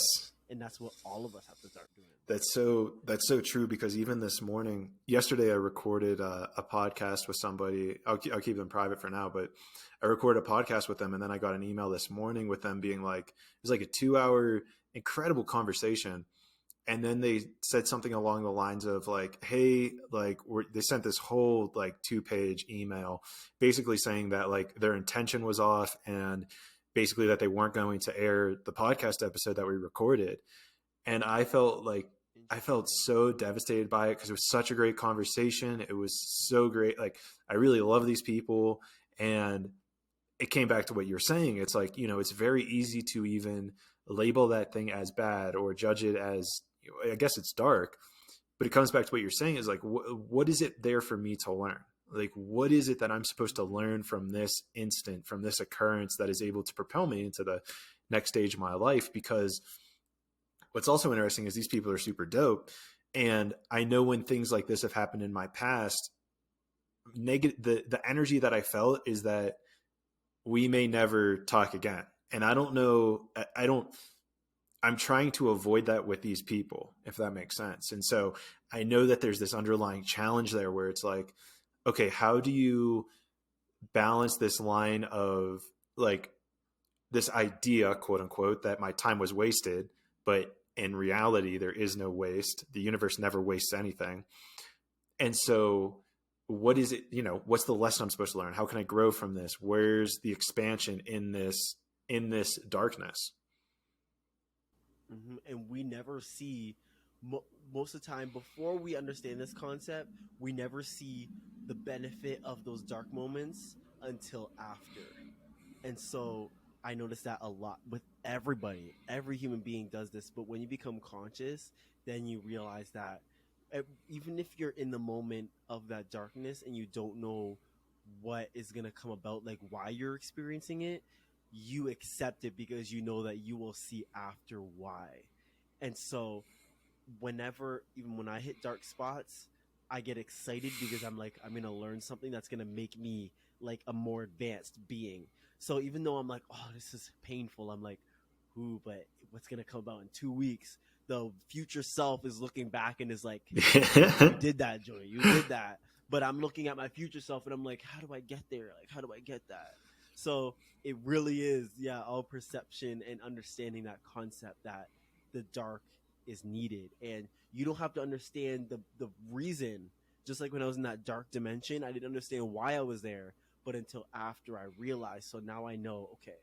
And it's always, even with the situation with the person, not posting the podcast, instantly I was getting, well, you had a good conversation, that whatever you learned in that conversation was needed for you and him. And essentially with people, you have more understanding of people, the people's skills. And now you're not afraid. You're going to have less fear of it not posting or like something happening. You're like, okay, well, we had a conversation anyways, right? It's like you accepted it internally, and now next time it happens, you're gonna be like, okay, well, at least I got this, this, and that. It's like you're seeing the benefit from it. So already I'm like, whoa, he needed that for whatever reason. Even if it's that small little things like that make you really angry, you needed that for something. You needed to go into that darkness. And I appreciate that little minor energy intuition tap in that you did there.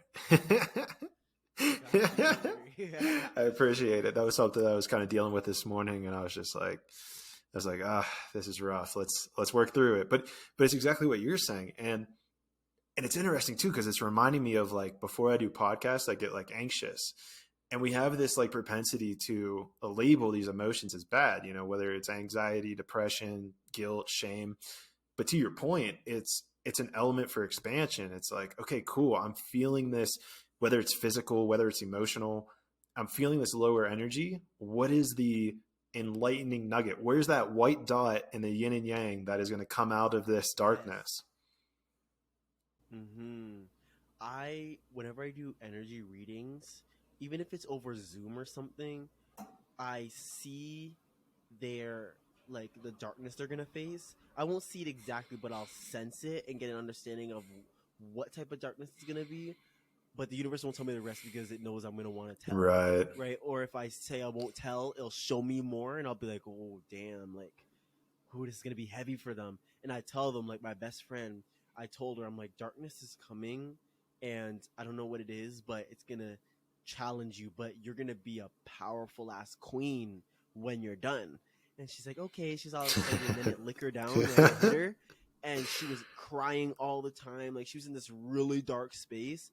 And I wasn't even aware that I told her that there was going to be some darkness, but she told me after when she handled it all. So months go by, and I saw her become the powerful person I envisioned before the reading. And I was like, there you go. She did it, right? And I would give her like I would tell her things that the universe would tell me to tell her, but I wouldn't tell her the universe told me Right. to. I'd just be like, don't worry, this, and that, whatever. And then she got through it, and now she's super powerful. Even though she's got more to handle, she's really powerful. And she's like, remember who did that reading and told me there'd be darkness? And none of us would have thought it would be from that, the source would be from a certain person we were around. That's why the universe didn't tell me, because it was a person we were around. But then I learned a lot from that situation and people, but I also was excited because I saw her long term, or it felt long term, but really was short term. I saw her growth of her from that darkness that she was facing to the light. And she saw at the end is when she saw that, okay, well, I needed that to become who I am now. She's made peace with it, and she's so strong. And so it makes me happy to see her. I'm like, oh, that's my girl. Hell yeah.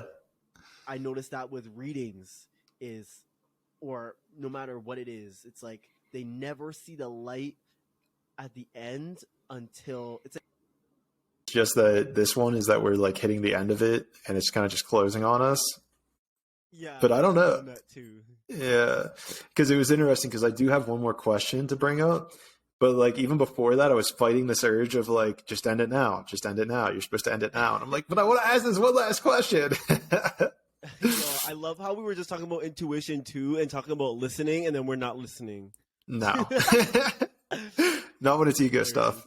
Not whenever it comes to the ego. Yeah. Well, because that happens actually quite frequently with my podcast, where if it's like the conversation's not going too well or people need to cut off, I'll get like this little ping that'll be like, all right, it's time to cut it off. But then like, but then maybe they'll say something and they'll be like, oh, I actually have to go, or hey, I have to like, da-da-da. I think they usually make up stuff because they get nervous. But it's interesting because if I just would trust that ping, it would save them the grace, I guess. Yeah, I actually get that too when I'm around people, like in person. I'm like, okay, just say bye now. And then they're like, oh, well, okay, I gotta go. I'm like, okay, bye. Like, I should have listened. Which is always an interesting fact. It's true. But in the honor of the universe, I guess we got to wrap this up. But the one last question I did want to ask you. So like with my channeling and trying to have a clairaudient conversation, what I've noticed is it usually requires like the right question in order to get a good answer, because I know there's a lot of words that will like not work out. For instance, like if I say should, could, would, or if like usually time comes into the essence because they're like, what the fuck do you mean? Time doesn't exist. So I'm curious whenever it comes to clairsentience, if there are questions that you need to be asked, or if it's just kind of like the person just starts talking and you're like, okay, I know what's coming up next. That's actually a super good question. Whenever I'm around them, I always get a general overview of their energy and everything about them. So I'll feel everything, and then I'm like, okay, well, what do I want to hone in on? Like, what do I want to feel from them? That's where I ask questions, like, to their energy. So if they ask me a question, I'll make sure I know, like, clear-wise what they're trying to ask. But I will also make sure I ask clear questions, because even if a lot of the time I notice I even struggle with words like when I'm talking to people, because my mind works way faster, and I actually prefer telepathic speaking to people, like just showing them and feeling it so they understand what I'm talking about. Words is like annoying to me, honestly. But when I ask their energy questions, it's always telepathic and it's super quick. It's always like, da, da, da, Okay. yes, da, da, da, no, right? And so it's really quick. So I'll ask in my head, I'll just literally look at them. And it's like in the astral realm, like I was saying, how you like what you just created with your mind. It's like really quick. So I'll just be like, my mind will ask a question like, are they struggling at home? And then I'll get an instant yes or no. And I'm like, okay. And so it's like, whenever it comes to asking questions, I'm always clear telepathically what I'm trying to communicate, because with words, there's always mishaps and stuff like that. You are so right about that. So always it has to be clear, and if not clear, it has to have a telepathic component with it. I love it. And Vincent, I've got like 25 more questions, and I'm sure we could go for like 25 more hours, man. We could. But we got it. Yeah, in the future, dude, I'm gonna bring my equipment up to Toronto, and we'll make something happen. Definitely. I would love to keep talking to you, and definitely let me know when you want to talk again, because you're actually one podcaster that I actually like to talk to. So no offense to the other ones, but like I would love to talk to you more. I appreciate it, bro. Yeah, we'll definitely schedule that in the future. Guys, get ready for him to come back on in the future already. Or I guess it's now, right? Because now's the only moment that exists. So I guess, right? But I always love to leave this like time right now. If you want to say anything to the audience, you want to encourage people, you want to plug anything, the floor is yours. If you guys made it this far, I am so glad you guys are here listening, and you guys were meant to listen to this for some sort of reason. So I want you to know that everything we said, even if you have to go over it again, one thing I want you to know, if you take anything from this, is to keep your mind open. And if you want to tap into your abilities, start training, start doing, I call it training because it sounds more badass, but really you're just like tuning in, right? You're just like working on it. So I suggest all you work on your abilities, and remember, everything you want, you already have. It's just about aligning your energy and going for what you want. And always trust the universe, because it's going to show you, even after this. I think this was just the beginning to some of your guys' journey to speaking with the universe. So keep going, and I can't wait to see what all you become. I love it, man. Incredible words, bro. Incredible words. I appreciate it. Thank you so much, man. And yeah, I just want to leave it on that. And so, Conscious Monkeys, I will see you all in the 6th dimension.